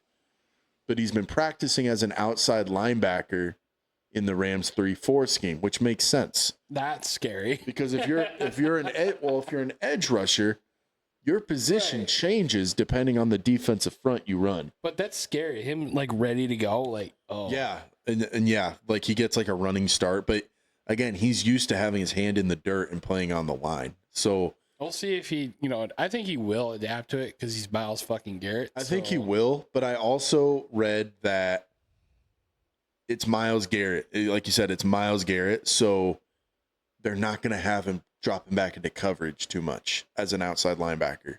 That's the thing with Jared Verse. He's more of a well-rounded linebacker who's going to drop into coverage. Yeah. Myles Garrett is a pure edge rusher. Well, Aiden Hutchinson, they had him go line up as the O linebacker. And they're gonna utilize Myles Garrett to his strengths. You don't want to reinvent the wheel. Right. You're not gonna, I mean, think of it from a basketball terminology. You're not gonna tell Michael Jordan to not take the shot. Take his shots, It's the same thing with Myles Garrett. You're gonna have him rushing the passer and stopping the run and making his, rushing into the backfield and not dropping back in coverage. With him being in that position, I can see him getting some interceptions more this year then. So. Maybe, yeah. If he's dropping off into the flat, but at the same time, you want him getting after the quarterback. You don't want Myles Garrett fading into the flat or dropping back in coverage. On a receiver, yeah. I mean, maybe he could be good at it, but he could be an outside linebacker that covers the middle too. He's made a living. I mean, he's built a Hall of Fame career off rushing the passer. Yeah, that's what he does. Yep. So it'll be interesting because the Rams they run a 3-4. So in that 3-4, your star edge rusher is going to be playing outside linebacker and not defensive end. You're going to have more of a D tackle type of player playing the actual DN position in a 3-4. So it'll be interesting. This is the schematic stuff that I love talking about. That brings up my true inner football nerd. So, Daniel, do you have any thoughts on that? Oh, yeah, most certainly. Myles Garrett is Myles Garrett, no matter where you put him. It's kind of like what people say about Dwayne Johnson's early acting career. It was The Rock stars in The Rock as The Rock consistently. You're putting Myles Garrett in a position where Myles Garrett's going to be Myles Garrett, and he doesn't have to learn a new set of skills. Could he potentially, like you guys were saying, could he learn to drop back in the flat and pick more interceptions? Most certainly, but if you already taught the dog to run to the door, then just let the dog continue to push for the door. Myles Garrett's going to push that edge regardless of who he is, because that's what he does. I would like let the dog be a dog. Can I say one thing about The Rock where it kind of flops your analogy? The Rock is not a very good actor. Right. Well, progressively he's gotten better, but in his early roles, I think he's a good actor. He was literally playing Dwayne Johnson. I think it's more in his promotional material where he's kind of a sellout and kind of corny. But as an actor, I think he's a fine actor. I think that he's done a lot better in his most recent roles, but in the past, it seemed like he was just trying to be the Rock in everything. I don't know. I like him in Gridiron Gang as the coach. I do too. Yeah. And in fact, game plan, I know Kale has I know Kale has background in wrestling, but that's one of the reasons why Dwayne changed his image, was because just like other wrestlers, he wasn't really anybody to be anybody, and they told him you need to make an image that matters. Yeah. And that's when he came up with The Rock. And he actually stole his Do You Smell What The Rock's Cooking from Booker T, I believe, said that he originally said that backstage, and then The Rock just took it and ran with it. So, but yeah, no, all the respect in the world for Dwayne. I think he's done really good at being one of the most successful people, obviously, in the world. His acting career, all I'm saying is early, it just seemed like Dwayne was The Rock and everything. Yeah. And that's what we'll see from Myles Garrett. At least that's what I expect to see when I look at that scenario, because that's what he knows. So that's what he'll do. I'm not saying he can't learn it, but why teach an old dog new tricks? Right. And you know, they'll use him in certain ways, but yeah, just interesting. 49ers wide receiver Brandon Ayuk insults the team on social media, saying, "Shocker, they mad because they stupid for paying $50 million in 8 months. They mad because they stupid. They just dumb. They mad because they stupid." And he's calling the team dumb. Dang it. Yeah, because I guess they paid him that money. I don't know. I just think it's kind of the irony out of this. There's a whole situation there, and just think about it. I couldn't explain all of it to you, but there's a chance he could have made more money if he actually played. Just think of this. He insults the team and whatever for saying they're dumb, right? But yeah, he goes and says they mad because they stupid. Yeah. That's the stupidest sentence I've ever heard. Yeah, I know. He was on like he was on his Instagram live or whatever, talking to just a bunch and just rambling about. Is he turning to an Antonio Brown? Antonio Brown. Yeah, without the Hall of Fame career Antonio Brown put together for himself. Antonio Brown is one of the greatest wide receivers of all time, and then he fell off the deep end. Brandon Ayuk had one good season, maybe CTEs, man. Had 1 or 2 good years, and CTEs. And then to finish it out, Seahawks tight end AJ Barner expects to be one of the best tight ends in the league in 2026. So some lofty goals for the guy, but they did just win a Super Bowl, and that's a lot of talk. You know, he needs to back that up. Then he was the starting tight end on a Super Bowl winning team. He wasn't the star of the offense by any means, but the potential's there. I think with JSN coming off a season where he won Offensive Player of the Year, and they got, Cooper Kupp and Rashid Shaheed and all those guys, it could be an opportunity for AJ Barner to get more looks. So Sam, I see you have something interesting here. Yeah. So when I was coming up with my talking points for today's episode, I noticed on NFL.com, they had an article where they ranked each NFL division 1 through 8 based on quarterback talent. So obviously the ranking is there, and in parentheses, I have the current or projected starting quarterbacks for each team. They're not ranked. That's not like they're not ranked within that division. That's just their names listed. So like NFC West, obviously Jacoby Brissett is not the best quarterback in that division. He's just the first one listed. It's just all their names. So that, I just wanted to clarify that. Okay, that's not what they actually have them ranked within their divisions. Right. The same with the West. It would definitely be Mahomes first if that was the ranking. Right, yeah, or so on and so forth. But divisions as a whole, this is how they ranked them. So number 1, NFC West, and the starting quarterbacks are Arizona, Jacoby Brissett; LA, Matt Stafford; San Fran, Brock Purdy; Seattle, Sam Darnold. So yeah, Brissett kind of being the odd man out, even though he is coming off a really good year statistically. Those other 3, ballers. Stafford's a future Hall of Famer. I think out of those, Matthew Stafford is the best. He's definitely the best. There's no ifs, ands, or buts about that. And then second, you could argue between Purdy and Darnold. I would probably for now put Darnold just because he did win a Super Bowl, even though I think Purdy has a higher ceiling. And then obviously Brissett would be number 4. AFC West is number 2. So the guys are what? I would love to do these. Okay. With the AFC West, you've got Bo Nix, Patrick Mahomes, Kirk Cousins, and you see what I'm saying? Yeah. You didn't AFC West. That's his. He didn't specify. Yeah, I was just like, wait, what? Nobody had any idea what was about to happen. No. But AFC, he takes pride in AFC West being his division. The Broncos. And the Chiefs. Well, I have your to wife. avow to that. Right, exactly. If she was here, she'd be flying her flag. She'd ask you if she can hang her flag in the... All right. Yep. All right. Anyway, continue. So, Justin Herbert. And if I had to be completely honest on how I would rank him, and you guys can definitely jump in and disagree here too, but Patrick Mahomes is... Thank you. Patrick Mahomes is definitely my number 1 in the AFC West, potentially on record to be one of, if not the greatest quarterback of all time. Could still happen. He's so young, it's hard to say.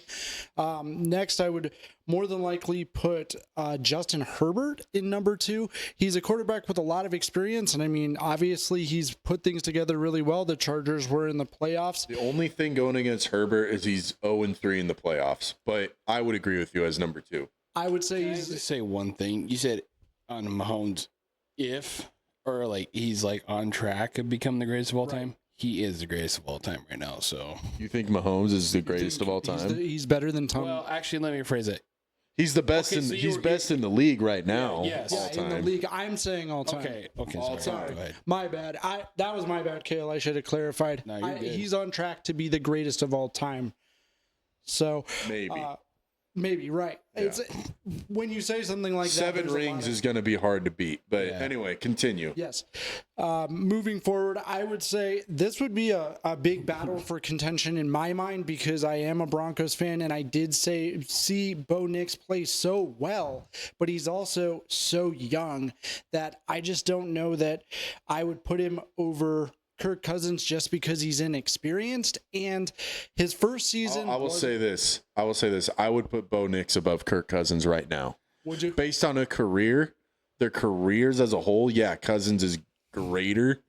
Cousins has never been to a conference championship game, but right now, if I had to build a team right now and pick a quarterback, I would pick Bo Nix over Kirk Cousins easily. I think Kale would agree. Yeah. I think that Bo Nix had a standout season, but his first season wasn't as good as last season, and I want to see that follow through.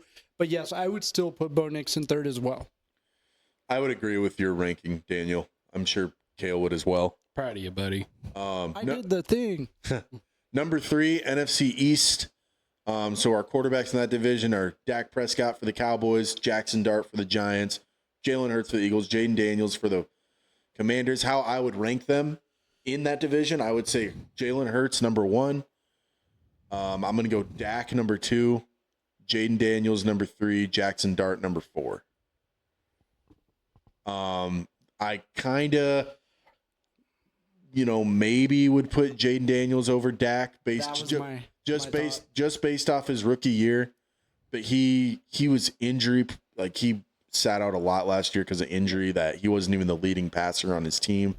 And Dak has a solid career so far. He hasn't had a lot of playoff success, but he's a solid NFL quarterback, and I've got to roll with him. Statistically speaking, I can't put him number one because Jalen Hurts has a Super Bowl ring. Most definitely. And Jalen Hurts is just a winner. Dak's a stat machine, and a lot of it's empty calories and not, again, not winning a lot of games. But I'd go, I'm going to go Jalen, Dak, Jaden, Jackson. And I had the exact same thought you did. I got to Jaden Daniels, and I thought, man, what a lot of potential in a quarterback. I would love to see him over Dak Prescott, but Prescott's definitely more established. I want to put him over Dak because I like him more than Dak. I just can't. And I think his potential, his ceiling is way higher than Dak. Oh, most certainly. But I can't after last season. Right. Kale, do you want to? I mean, we're all pretty similar on that, so I don't really gotta. All right, number 4 is NFC North. We got Caleb Williams for the Bears, Jared Goff on the Lions, Jordan Love on the Packers, Kyler Murray on the Vikings. I picked Murray over McCarthy. How I would rank them, I would go Jared Goff number 1. I'm going to go Jordan Love number 2. And that's unbiased, right? I'm assuming. I'm going Jared Goff 1, dude. No, for number 2. Yeah, I'm going Jordan Love number 2 and Caleb Williams number 3. Kyler Murray number 4. I picked Love over Caleb because, again, it's just more based on experience. Caleb's had one good season so far, and I think he'll continue to improve upon that. But it's one season. Jordan Love made it to the divisional round his first year as a starter as well. And he's been back to the playoffs every year since then. Now, it's been as a 7th seed, and it's been with a wild card round exit both years. But he's played at a fairly high level, and he just has more established than Caleb. And so I'm going to roll with Love over Caleb. And I can't put – Kyler was out all last year with an injury. He hasn't been to the playoffs in years. So it's been a while since we've really seen Kyler be that guy. So I got to roll with Caleb over Kyler. So yeah, Goff, Love, Caleb, Kyler. So the same two contentions were mine. And I thought, well, with Murray currently being in a quarterback battle, none of the other ones are even in a quarterback battle. The rest so are there. That kind of speaks for itself. Exactly. Yeah. And then as far as Love versus Goff, I think that when the Lions were hot, boy, they were hot. Again, it comes back to establishment. It's kind of similar to Dak and Jaden Daniels. I will say this about Jared Goff. I do think he's kind of underrated quarterback in the NFL. Yeah. So For sure. But I Goff versus Love, to me, Daniel, is similar to Dak versus Jaden. I think Love has a higher ceiling than Goff. Right. Just like I think Jaden Daniels has a higher ceiling than Dak. And I think the potential is greater. Goff has been to a Super Bowl. But Goff is more established than Jordan Love, just like Dak is more established than Jaden Daniels. Makes sense. So that's why I got to go. I can't confident.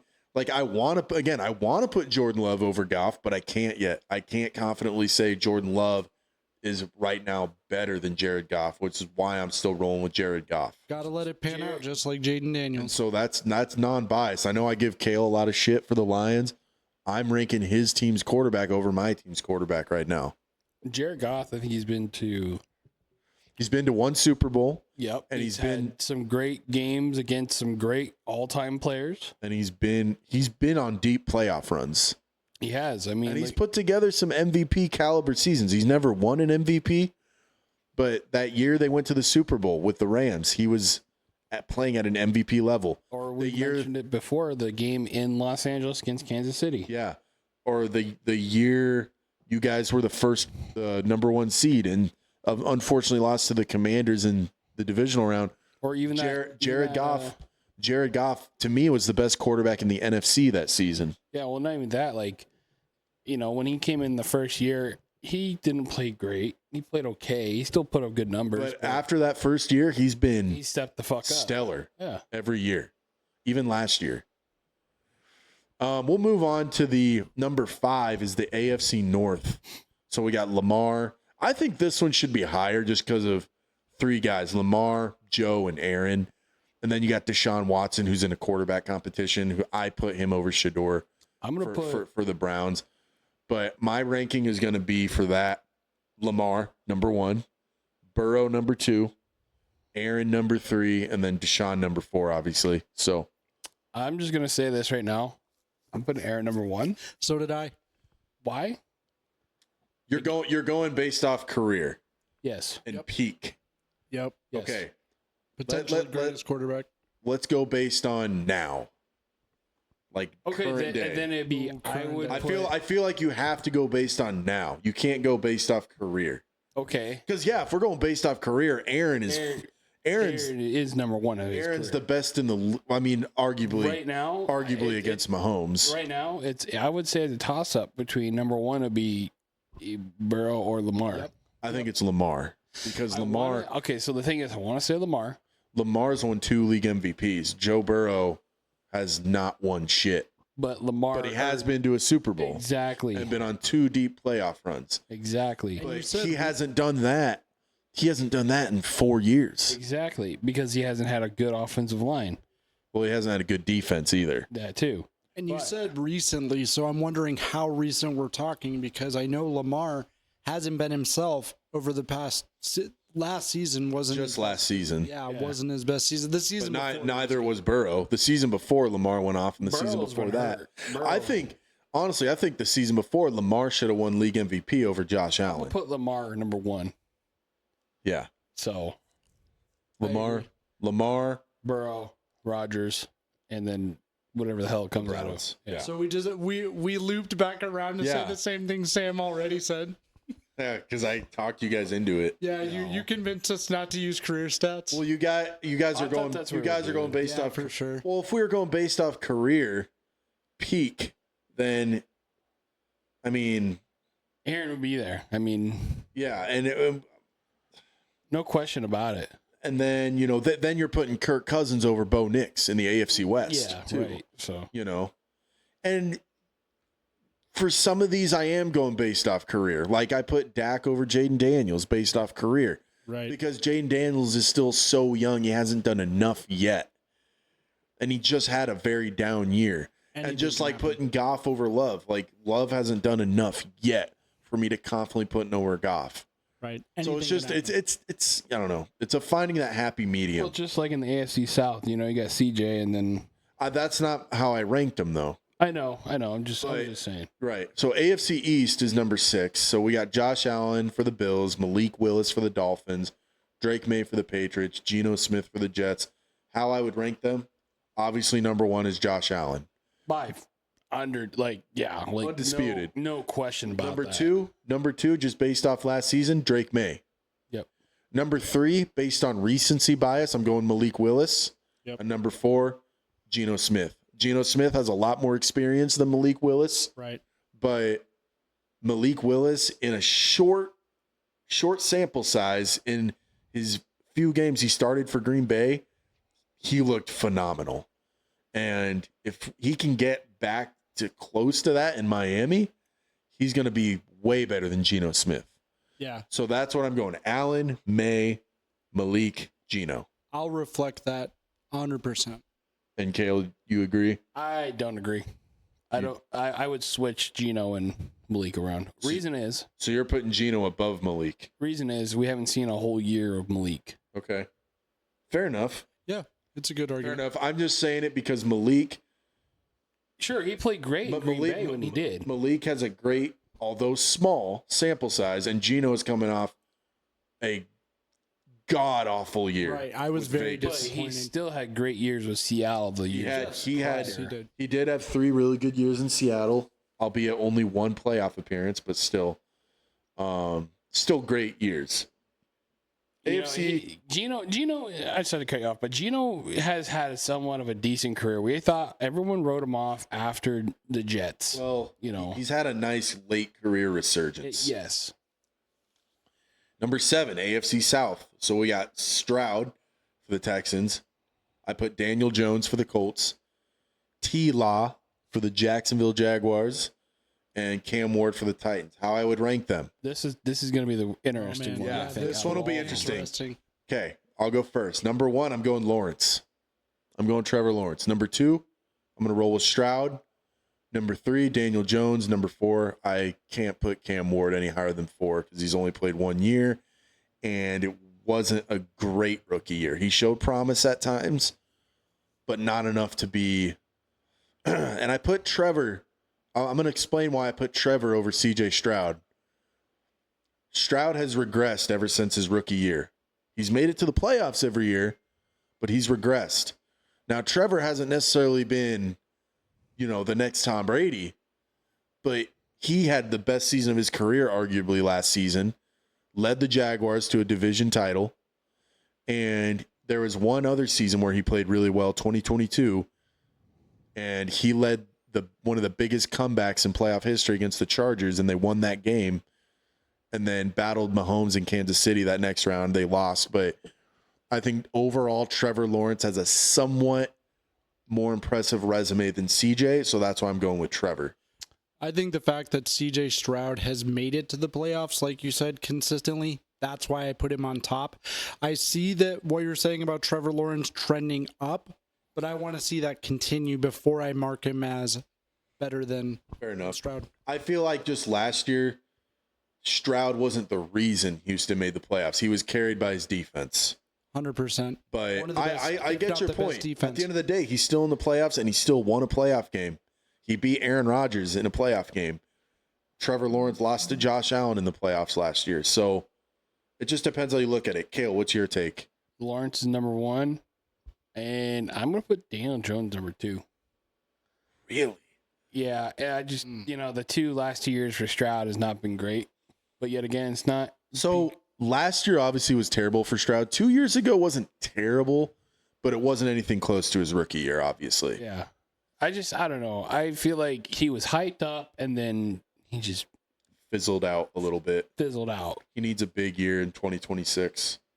I would say it's more of a tie for second because, you got to think about it too. Daniel Jones was having a great year last year and then gets hurt. Yeah. We don't know if he's going to be the same Daniel Jones this year. Which is why at that point you have to look at career resume, in my opinion, and that's where I would go with Stroud. But yes, I'm not going to try. I'm not trying to influence your picks. If you want to go with Jones at number 2, you stay on that. Stay firm on Cam it. Ward, I took that same stance, Sam. Cam Ward, I agree. And knowing that, he doesn't have a great team around him. I think Cam Ward will be great eventually. His rookie year was a rough one. Yeah, but I think he just doesn't have a great team around him. I think he could eventually be number 1 in this division. Yeah. And then the last ranked division, the NFC South. Well, are we surprised? Baker Mayfield number 1. That's not hard. Yeah. For the Falcons, I put Tua over Penix. Panthers, it's Bryce Young. Saints, it's Tyler Shuck. Bucks, it's Baker Mayfield. Ranking them, obviously, it's Bake May at number 1. I'm going to roll with Bryce Young at number 2 because he's trended upward ever since his rookie year. He finally made the playoffs last year. We'll see what happens this year. I know career-wise, Tua, and he's in a quarterback competition, but I'm going to go with Tua at number 3. And I'm gonna put Shuck as number 4. I know Shuck played really well last year down the stretch. He had a good record as a starter last year, and the Saints seem to be committed to him as their quarterback of the future. But Tua's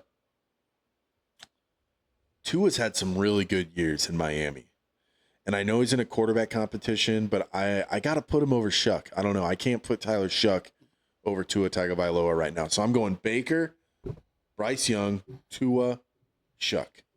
I'm going Baker, Young, Shuck, and Tua. And the reason is because Shuck, I think he could be the Saints guy for a while. And, I think he had a pretty good year. Everyone wrote him off. They're like, who the fuck is Tyler Shuck? Well, Spencer Rattler started the year as their quarterback. Right. And then he got benched, and then they put in Shuck. And he played good. And he played better and actually had a winning record as a starter to end the year, to finish out the year. Yep. And so I don't disagree with you. It was almost like a coin flip. And if I had to pick a quarterback right now to start a team, and I was picking between Tua or Tyler Shuck, I'd go with Tua. I'd go with Tua. And the reason why I say Tua's last, he's one more head injury away. Fair enough. One more head injury away. Would you put Penix over Tua? No. Okay. Daniel. I don't know enough about the NFC South to get a clear picture, and the only name that sticks out is Baker Mayfield being the clear number one. Other than that, I don't know a lot about Bryce Young, Shuck, or Bryce Young was a Heisman Trophy winner at Alabama. He was the first overall pick in 2023, same draft class as C.J. Stroud. C.J. Stroud was actually taken second overall after Bryce Young, and Bryce Young had a terrible rookie year. He got benched for a while his second year, but ended up playing pretty good down the stretch. And then last year, he played pretty well and led the Panthers to the playoffs. And he played Stafford hard in that game. He went toe to toe with Stafford in a shootout and ultimately lost. But I mean, he went toe to toe with Matthew Stafford, who won league MVP last year in the playoffs. So gotcha. I think he should. I think if you're going to have a clear number two, it would be Bryce Young. And then it's your choice between Shuck and Tagovailoa, I guess. Gotcha. I honestly think I would put Tua because of the fact that I just think he has the potential to former Alabama quarterback. But I understand why Kale said Yeah. You could go either way there. You could go either way. Okay. Time to give our all-time NFL offenses. Yay. We did defense last week. We did 3-4 and 4-3, and that was fun. And we said this week we're going to do offense, and we're doing three different. Kale's only doing one, but we're doing three different personnel packages. So we have I formation in 21 personnel. Those who don't know what 21 personnel means, it means 2 running backs, 1 tight end. So I formation, you got a fullback and a tailback and a tight end, and then you have the 2 wide receivers. Then we're doing 11 personnel, which just means 1 running back, 1 tight end. So then you have 3 wide receivers. And then we have spread empty backfield. And I said we can do either 0-0 or 0-1 personnel, which 0-0 would be no running backs, no tight ends, just 5 wide receivers. Or 0-1 personnel, which would be no running backs, 1 tight end. And I did mine with the tight end, but let's go ahead and get into this. We'll start with I formation. I'll start. And I did the same quarterback for all 3 personnel packages. So quarterback, I'm going Aaron Rodgers. Prime Aaron Rodgers. I think Aaron Rodgers in his prime is talent-wise, natural talent-wise, greater than any quarterback of all time. I know Tom Brady's considered the GOAT, but pure talent-wise, he can't hold Aaron Rodgers' jockstrap. So I'm just going to keep it a buck. And now, so this is I formation. So I want a running back that's physical, can run through the gap, get behind his pads, break some tackles, and run physically. So at running back, I'm going Walter Payton. Walter Payton, the best overall running back of all time, in my opinion. I know he's a former Bear, but yeah, Walter Payton. And then at fullback, I need a guy who can block. I need a guy who can get in the gap, lead block, take on that linebacker, and give my running back, more of a, someone to cut off of, right? And so I'm going with the greatest blocking fullback of all time, Lorenzo Neal. Okay. I almost picked him too. He played for a lot of different teams, but he had a lot of different 1,000-yard rushers he blocked for, LaDainian Tomlinson being one of them. So yeah, I went with Lorenzo Neal. I know Mike Allstott is my favorite fullback of all time, but he wasn't really known for blocking. He was known for running the ball. And I couldn't really put him here. I'm not going to put him over Walter Payton. And now my 2 wide receivers on the outsides, I got Jerry Rice. I got Randy Moss. Jerry Rice is the GOAT wide receiver. He's going to catch a lot of those, intermediate crossing routes over the middle, slants. And Randy Moss is my deep threat. Okay, he's gonna go deep when we need him to, play action out of the I formation. Tight end, Rob Gronkowski. I went with a guy, again, it's I formation. I need a tight end who can block. Gronk is maybe the best blocking tight end of all time, but he's also a guy who can run and go catch it. He's one of the best at that as well. And then here's the fun part. My offensive line, I like this offensive line lineup I put together. So at left tackle, I got Joe Thomas. Played his whole career for the Browns, and he was just a master of his craft. Left guard, Larry Allen. Strong MFer. Played for the Cowboys. They used to do the bench press competition for linemen at the Pro Bowl. He got some absurd amount of reps with 225. Absurd. So just a strong beast, Larry Allen. So he's my left guard. Center, Jason Kelsey. Center's Jason Kelsey, I think, just great center. Right guard, Will Shields. One of the best right guards of all time. Played for a lot of years in Kansas City. And then right tackle. Hey, former Husker. Yep. And then right tackle, I got a guy who has made a name for himself as a left tackle, but I feel like would fit well as a right tackle, Trent Williams.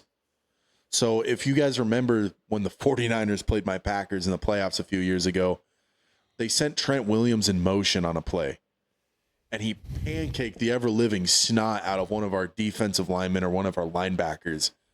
And it's like, you're sending a big-ass offensive tackle in motion across the formation. So he's normally a left tackle, but you got to believe he could play on the right side as more of a run blocker. So that's my offensive line. And that offensive line stays the same across all three offenses. But yeah, that's my I formation. So who wants to go next? That was awesome. I just did the I formation. I misunderstood the assignment a little bit. I know you didn't do your line, but I know you have your quarterback, fullback, and tailback. But if you want to add 2 wide receivers and a tight end, you can as well. Okay. So I have for quarterback is Brett Favre. Solid choice. I put on my note to put Favre. So why did you pick Brett Favre specifically? I don't know. I just think that he has a good competitive side. That tough I formation attitude. Yep, and he ain't afraid to go and be with that push. If they ran up that middle, and I picked Mike Allstott to be the fullback because I think he is the most aggressive fullback I've seen. Yeah, and my mindset was just I formation. Like if you're running like triple option, Mike Allstott's a great fullback. But I'm thinking lead blocking. That's why I went with Lorenzo Neal. And I almost picked Lorenzo Neal because I remember him because ironically I picked LaDainian Thompson for the speed part of it. Growing up, little fun fact about Kale. When I first moved from the States, my first team, I actually enjoyed the Chargers. Yeah. I had a LaDainian Thompson jersey. I'll have to find the photo of me wearing my jersey with my pads to the YMCA football.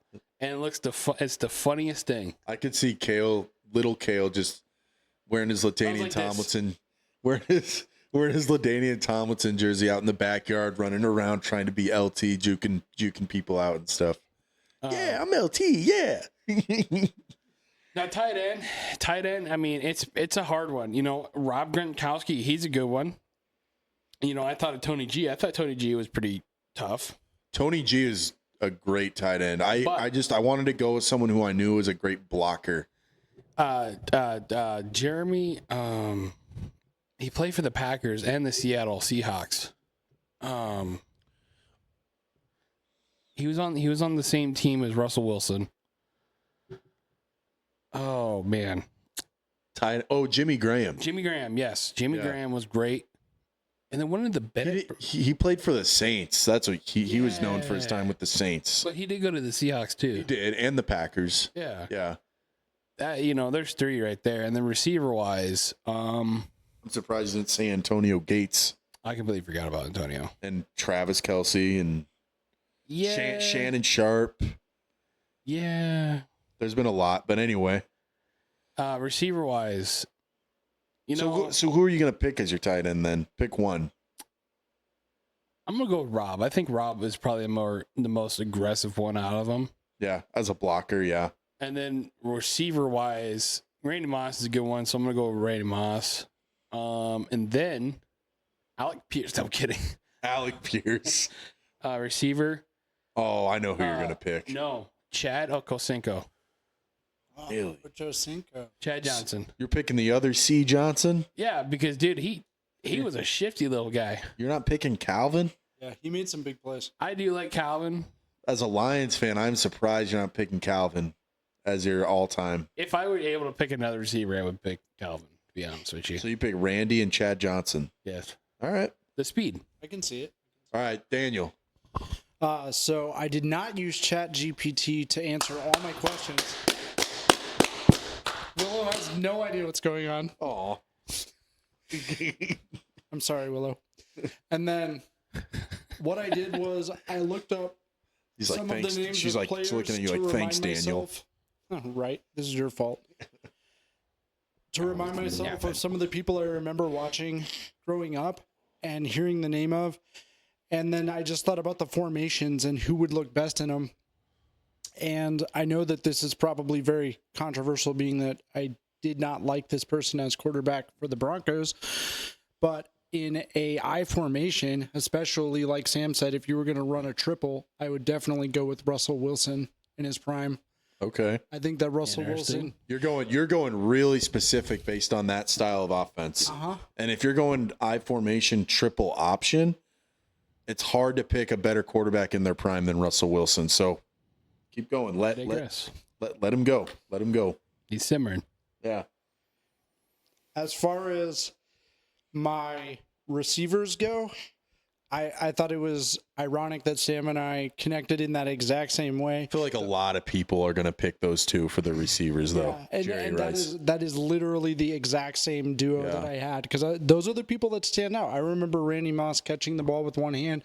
That blew my mind. I was like, what the heck? I can't even catch a ball with two hands. And it's okay. You can laugh. All right. When I look at the two, and then I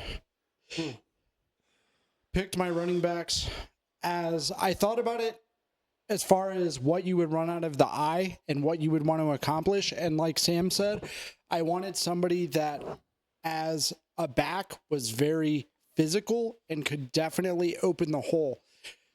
But I didn't pick a back that traditionally is known for blocking. I picked a back that's traditionally known for... if you're looking at triple option, you want a fullback that can block.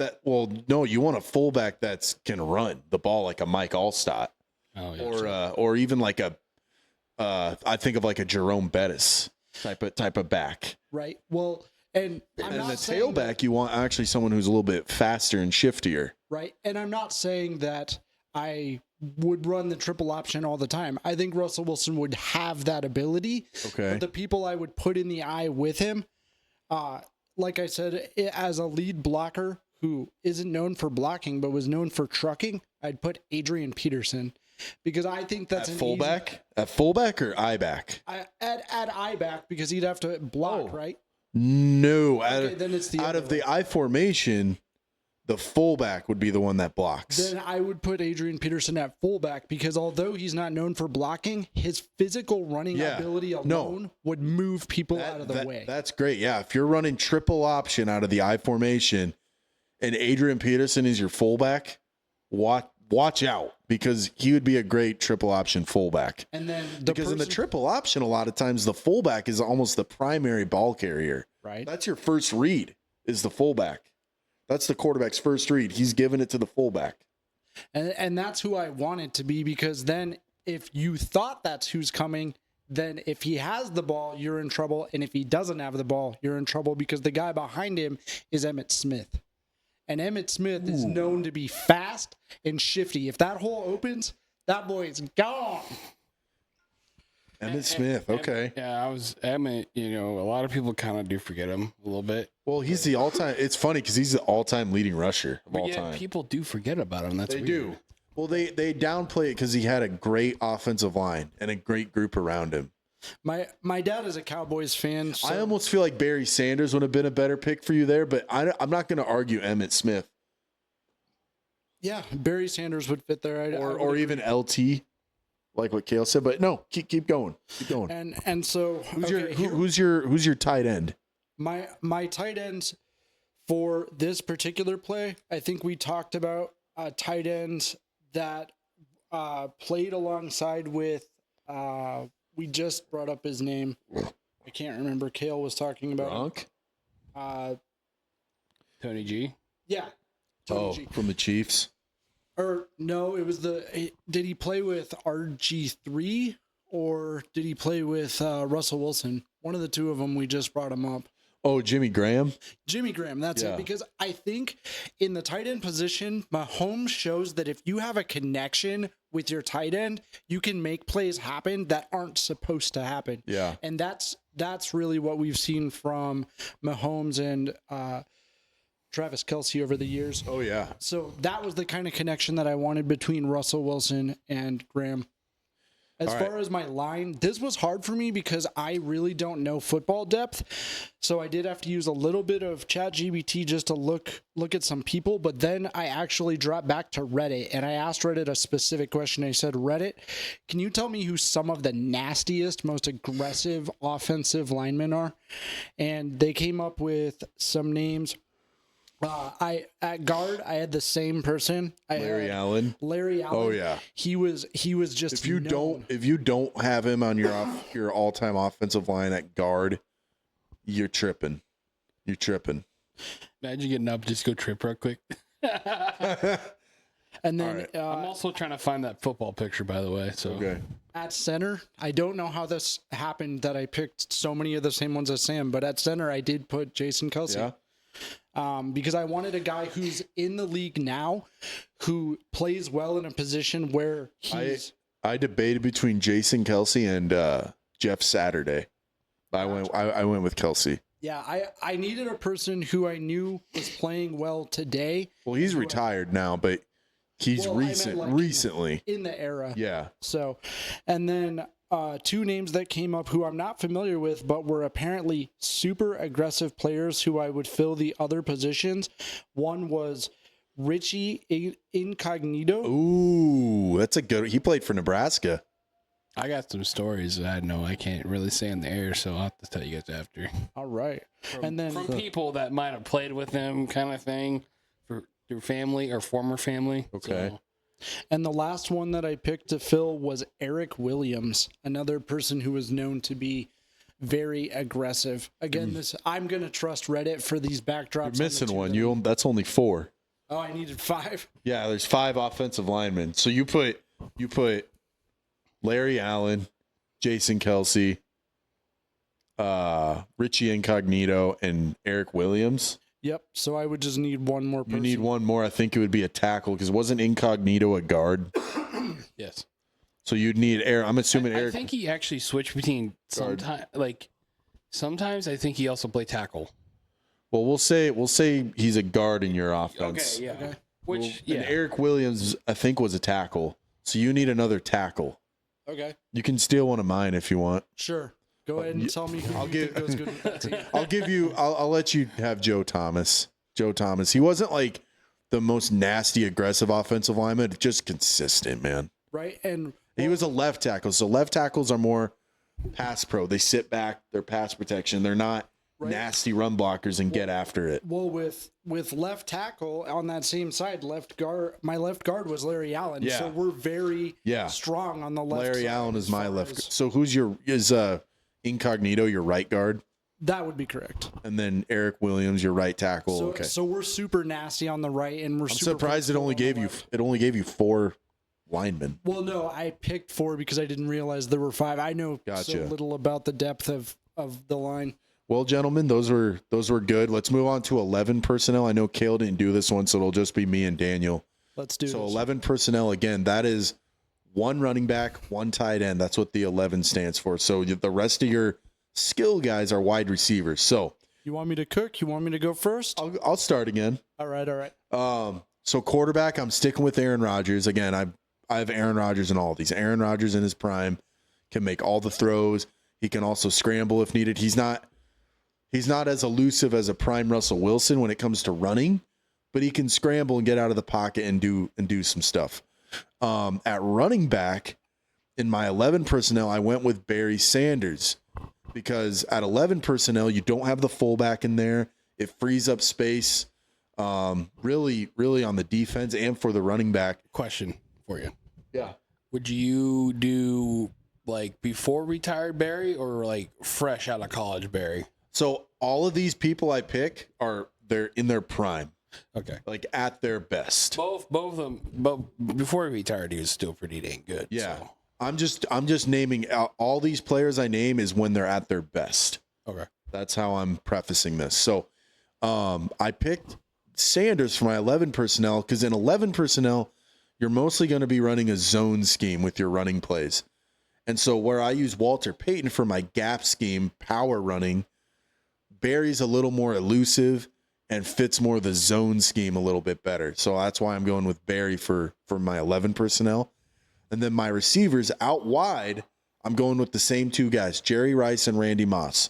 In the slot, you guys might be a little surprised. I'm going to go with Antonio Brown as my slot receiver because he fits the build of a typical slot receiver. He's a little shorter, a little more stout type of build. I almost went with Larry Fitzgerald, but Antonio Brown just fit the mold a little bit better. And then at tight end, I'm sticking with Gronk, and my offensive line is the same as it's going to be the same throughout all three. So that's my skill core. Rodgers at quarterback, Sanders at running back, receiving core is Rice and Moss on the outside, AB in the slot, Gronk at tight end. Danny, what you got? So this would be the one that would be my most controversial assembly because of the fact that I think that the chemistry of this team probably wouldn't mesh as well as my I formation would. But then again, I really like our I formation football personally. Oh yeah, I love I formation.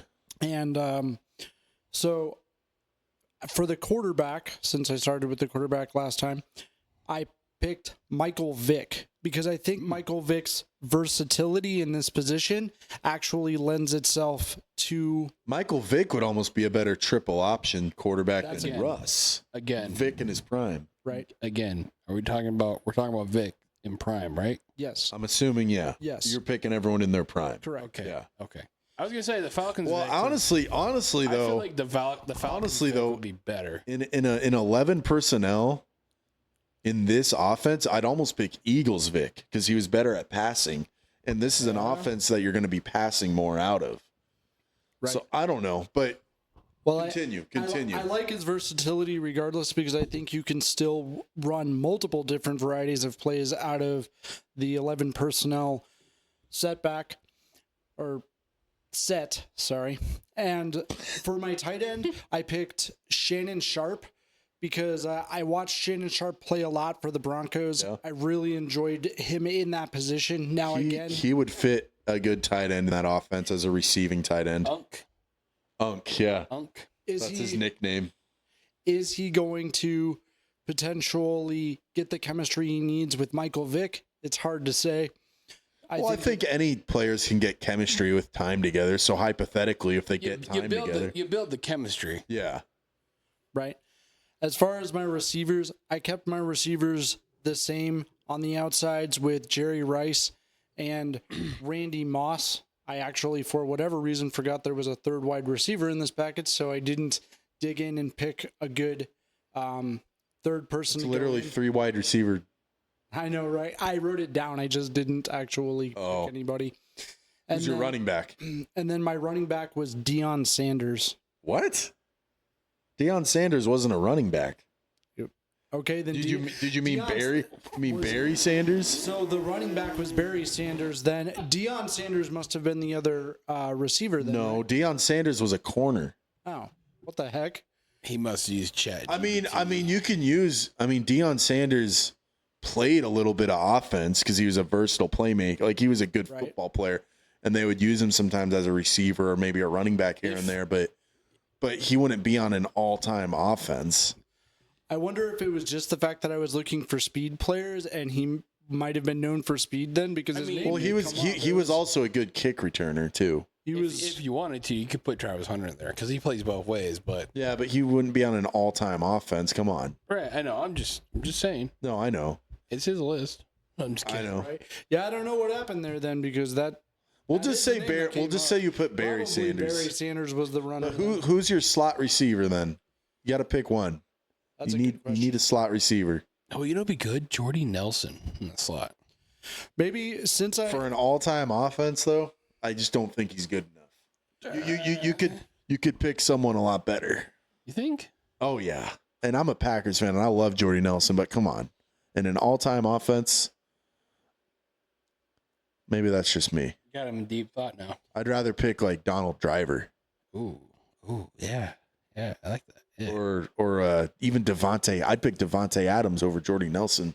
I would pick Or Sterling Sharp. There's a lot of other Packers receivers that I would pick over Jordy Nelson. Sterling Sharp, not Shannon Sharp. You know. Yeah. Or even Randall Cobb was a beast out of the slot. Here's a good one. Wes Welker. What position did Demaryius Thomas play for the Broncos? I mean, he was more of an outside receiver. Gotcha. He wasn't really a slot guy. I was Wes Welker. Edelman wouldn't be bad at slot either. Edelman would be good. Wes Welker was that slot receiver for you guys the year you guys went to the Super Bowl and lost to Seattle. Yeah, and when he's a receiver that should have won a Super Bowl but didn't. Yeah. That was another name that stuck out. And then I was thinking of other players that are more recent that were well known.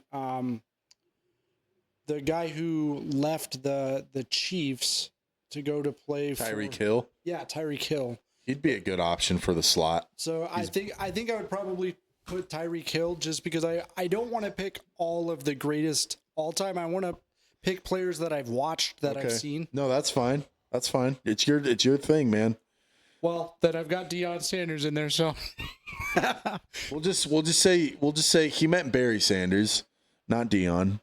Anyway, we'll move on. We have one more.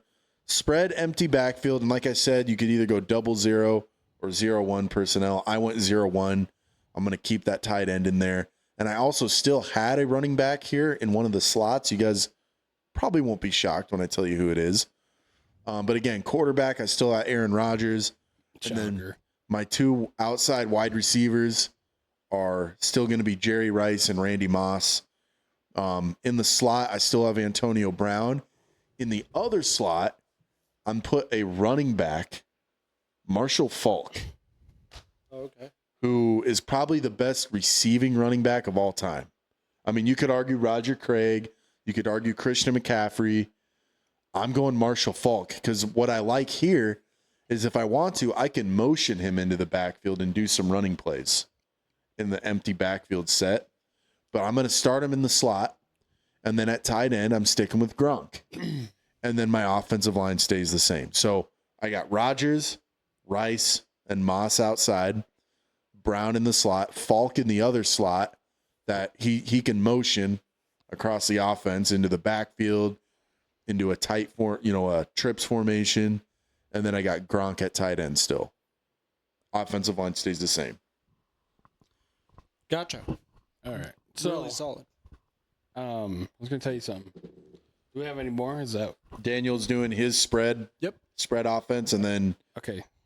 I'll wait till he's done then. And then you have college football yet, right? Yep. I was just gonna say. Actually, I'll just say it now. I think next week what we should do, we should give a list of our entire offense, entire defense, our all-time roster of our teams. Oh, on our team of our teams. Yes. Okay. All right. Interesting. I'll get Like to know that. We should do something like the Broncos. Yeah, we'll do something like this every week. An all-time Packers, all-time Lions, all-time Broncos. Our personal all times. Okay. All right. Wait. So our personal all-time teams are our personal all-time teams for our favorite teams. Our favorite teams. Okay. All right. We'll do the other one another week. Okay. For my spread offense, I don't remember what you called it, the official name for Spread empty backfield, either 00 personnel or 0-1 personnel. Shotgun. 0-0-1, and I think we were doing a 0-1, right? 0-1 means you have the tight end. Okay. For my quarterback, I picked Tom Brady just because, honestly, the statistics for Tom Brady show that Tom Brady was the greatest quarterback of all time. Potentially, will he remain that? I can't say, but he was the type of quarterback that was good in the passing.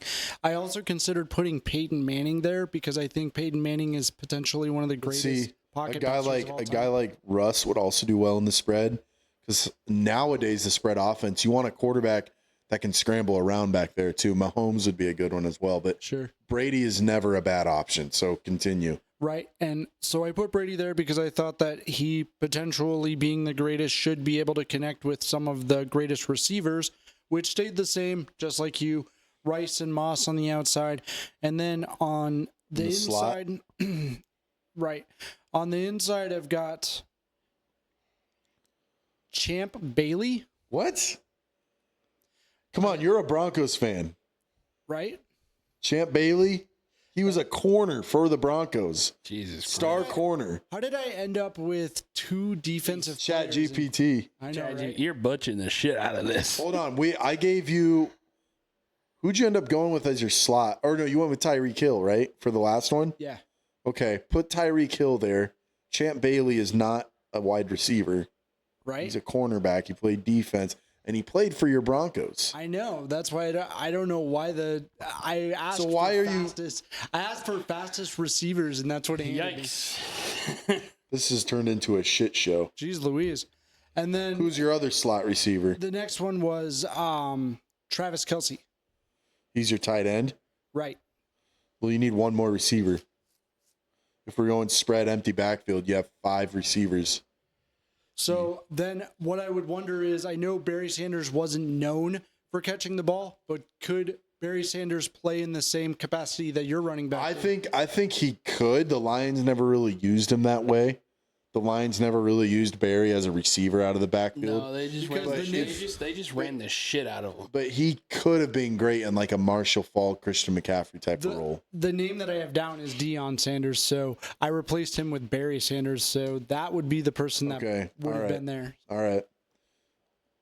And that works because, like I said, having a running back in one of those slot positions gives you the ability to run the ball if you want, if you do like a motion. So that's good. That's it for that segment where we've been going for a while, but we still have college football.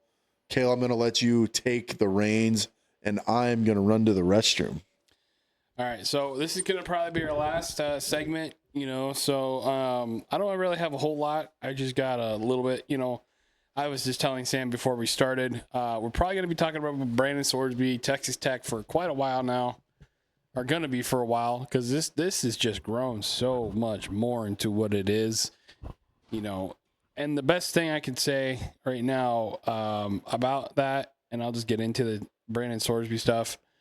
The fallout surrounding Brandon Sorsby is spiraling far beyond one player, according to Yahoo Sports. The way Texas Tech Red Raiders football and the courts are handling the case is creating massive tensions across college football. With the Big 12 schools, state attorney generals, and NCAA leaders, and so basically, Daniel, I don't know if you know a whole lot of this. I did not follow this. It's probably the biggest story in college football, or just sports in general. Sounds like it. Everyone, and this is why everyone's angry. A Texas judge granted Sorsby a temporary injunction, allowing him to play in 2026. And then another thing is the NCAA had previously ruled him permanently ineligible over gambling violations involving bets on Indiana football while he was played there. And then Texas Tech backed Sorsby publicly and legally instead of moving on and from the situation. So basically, Texas Tech came out with a video the other day saying that they back, Sorsby and stuff, and I think that's very hypocritical, and they're just making the situation worse than what it needs to be. Now, listening to one of the local Husker radio shows, they were talking about it, and, you know, hearing that he betted on his own team now, I'm still 50-50. I don't think his career should be over. If he can get help, fine, whatever. But then part of me, like, if he plays another fucking down this year, might as well just put Pete Rose in the MLB Hall of Fame. So, I think it's just, Makes sense. you know, I don't know. It's a tough situation that I can see why, you know, schools are mad. You know, SEC, they play Texas Tech this year. And, you know, they're saying that they don't want teams to play Texas Tech and stuff like that. And I'm back. it's a pretty tough situation for a lot of stuff. You know, I back teams that say they don't want to play Texas Tech because the way that Texas Tech is handling it. Right. It's making college football look bad. Well, it's making the NCAA look bad. They're not stepping in like you would think they would. But, Right. however, as I said before, I think they're hypocritical for promoting sports books and gambling and DraftKings and stuff, and yet we knew this was going to happen eventually. What do you think about Brandon Sorsby getting backed by his own university? I think the whole situation is a mess. It is. I think it's a complete shit show. Yeah. I think Texas Tech should have just did Texas Tech things and just kept it professional. Like, I think he's a dumb college kid who made a stupid mistake. But at the same time, and you know, I don't think he should lose his entire career over it. But at the same time, I think he should be held accountable and be suspended for a certain length of time. And it doesn't sound like that's what's happening. It sounded like he's getting a slap on the wrist. And yeah, he says he's done rehab and he's went into recovery because he had gambling addiction. But it's like, oh, sorry, go ahead. I mean, too. But which is good. Like, you want him to seek self-improvement, but I still think he should be penalized in some capacity for this. Right. I don't think his whole career should go down the drain because, again, everyone makes mistakes. Every college kid makes mistakes. They're dumb college kids. And we've seen other players do far worse things and come back and play. And so that's why I think he should be able to, but the punishment should be greater than what's being given out right now. What I was just sitting here thinking, you know, here's what they should do. They should just ban him for the entire football year and just let him go to the supplement draft and see if he gets picked up. I mean, yeah, you know, I think that's probably his best route. Yeah, whatever it works. It just sounds like people aren't being held accountable. I just, you know, a good point here I got is Texas Tech. Is Texas Tech? Jesus Christ. Texas Tech. Is Texas Tech. It's okay. They call it Texas Tech. You're all right. Is Texas I'm from Tech? Texas.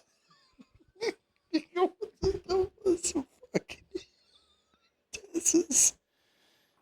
All right, I'm sorry, Kale. Is Texas It's Tech been a long episode. protecting a player from? Is Texas Tech protecting a? Just stop. All right, let me read it. Is Texas Tech protecting a player or destroying NCAA credibility? I think so. I think both. I mean, I feel like they're trying to stay right by Sorsby, but at the same time, you need to hold him accountable. Right. It's just like, and so if you're an NFL or if you're a college player, you go out in a party and you go drink and you drive a car, you're not going to use your credibility saying, "Oh, I'm a Nebraska football player. I think I should get out of this here DUI." No, that's not how it works, son. I think, you know, on the surface, like, they're trying to help a kid out who's maybe got some, you know, some issues. Yes. But you can't, you got to address the issue. You got to hold them accountable And by doing this, like you said, it is destroying NCAA credibility. It's a tough situation, you know. And it depends how you look at it, but I think either way, I see both. But ultimately, I think he's destroying NCAA credibility more than they are protecting a player. College football. Because by trying to protect him, you're not holding him accountable and letting him go through the growth, the self-improvement he needs to go through to actually be set up for success long term. Daniel, what do you think? Well, when I look at the situation now, getting a brief overview on it, my first question was, is this a location where the NCAA should have stepped up and made a clear determination of how this event is being handled and should be handled? Now, I can't speak on behalf of the judge that gave the injunction, but if the NCAA was accountable for a clear ruling on how they want to deal with the illegality of the sports betting issue in this situation, that would at least allow the NCAA to be accountable to its own self in regards to how the suspension should be handled moving forward. What I think is the NCAA is not, I don't think the NCAA ain't doing shit. No. They're not That's what doing I'm shit. saying. They're just, Texas Tech should just stay out of it, even though it involves them, but they didn't need to make a fucking video of them sitting around the table pretty much pouting about, well, our quarterback is, you know, he's not going to play this year, but we're going to say he play. And you know what the judge thing? I think there's had to be money involved. Has to be. Oh yeah, But there always is. What's crazy, you know, I talked to someone the other day, one of my guys I deliver to. I'm not going to give names or anything. No. And whatever. No need. He even told me, he's like, they need to do something. They need to create. This is gonna push league. This is gonna push conferences to make their own league. Yeah. You know, there needs to be salary caps now. There needs to be transfer limits. You know, if we were paying players between, $100,000 to $200,000, okay, that's fine. But like, if you're getting paid $5 million damn dollars and you suck ass or you're good, why do you have the scholarship? You're getting paid $5 million. You're getting a free rental car while you're in college. It's a really nice car too, mind you. And you're getting all this in endorsements. Like, what's the point? Mm-hmm. But that's whole NIL. We don't need to talk about that. But we're gonna go back to the gambling here. So the reason I brought up the judge thing, the judge has no connections to Texas Tech. Right. No alma mater. There's no. It's not his favorite team kind of thing, stuff like that. The guy went to the University of Texas, Austin, the University of Texas itself. So someone either at the university had paid him. And I'll say it, Brandon Sorsby is a good quarterback. Mm-hmm. But he just pissed it possibly down the leg. And I'm not saying if he can't ever play.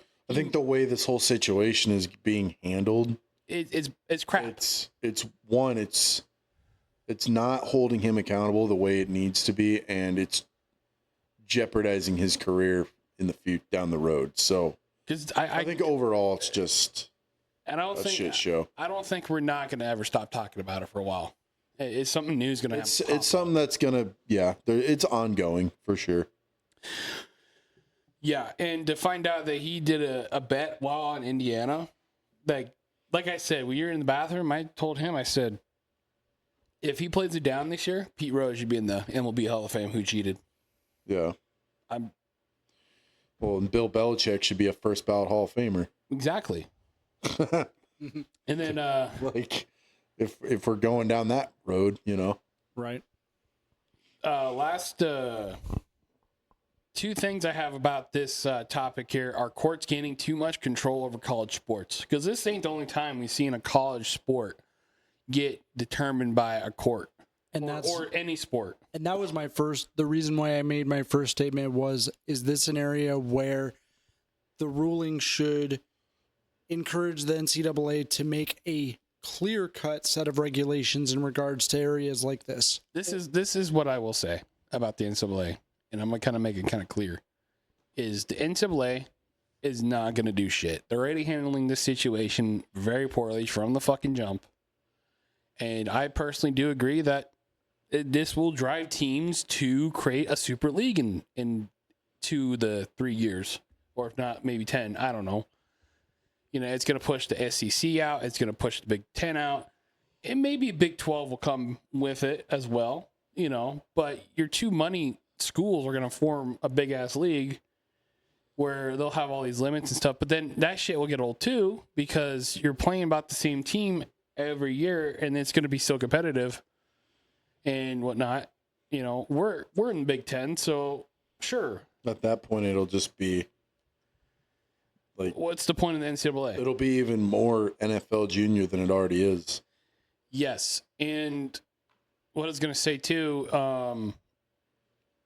you know, is this the beginning of the NCAA losing all of its enforcement power? I think so.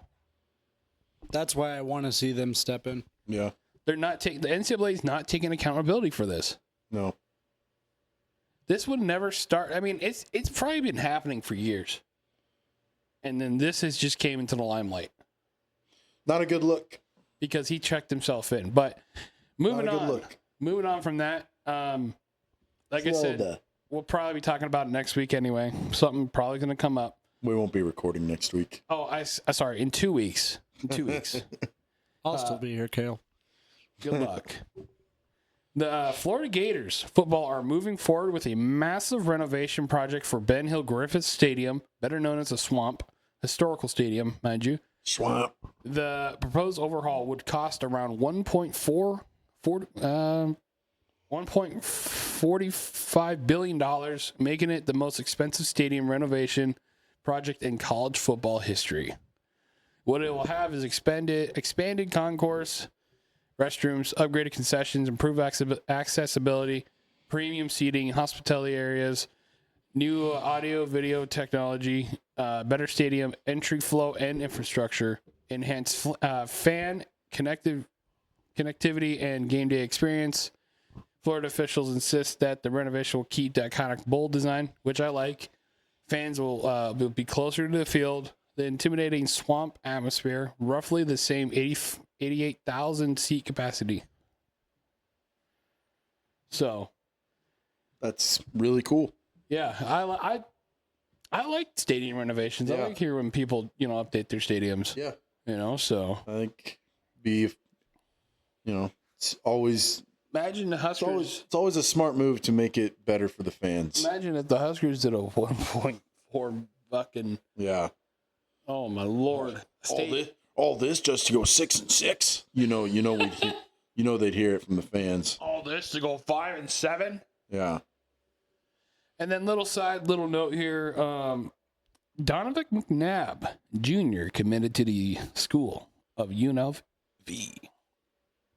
Las Vegas. Yeah. Like we talked about. Didn't know he had a kid playing football. Yeah. Didn't know McNabb had a kid. Didn't know there was a McNabb Jr. And didn't know his son would be a wide receiver when Donovan McNabb Sr. obviously would be what his name is now, I guess, was a quarterback. I guess playing catch in the field or in the backyard paid off. I guess. So, Sam, that's all I got. Daniel, anything else from you, buddy? I'm as out as you guys are. All right. Well, thanks for sticking with us on this long episode. And don't forget to like, share, subscribe. Check out Agent Life Media and all their podcasts. Talking Dirt, Touching Base, Useless Assumptions. And stay great. Thanks for tuning in. And thanks for taking the time out of your day to listen to us ramble about foosball. And until next time, peace out. Bye. Peace out. Bye. Peace out. Bye.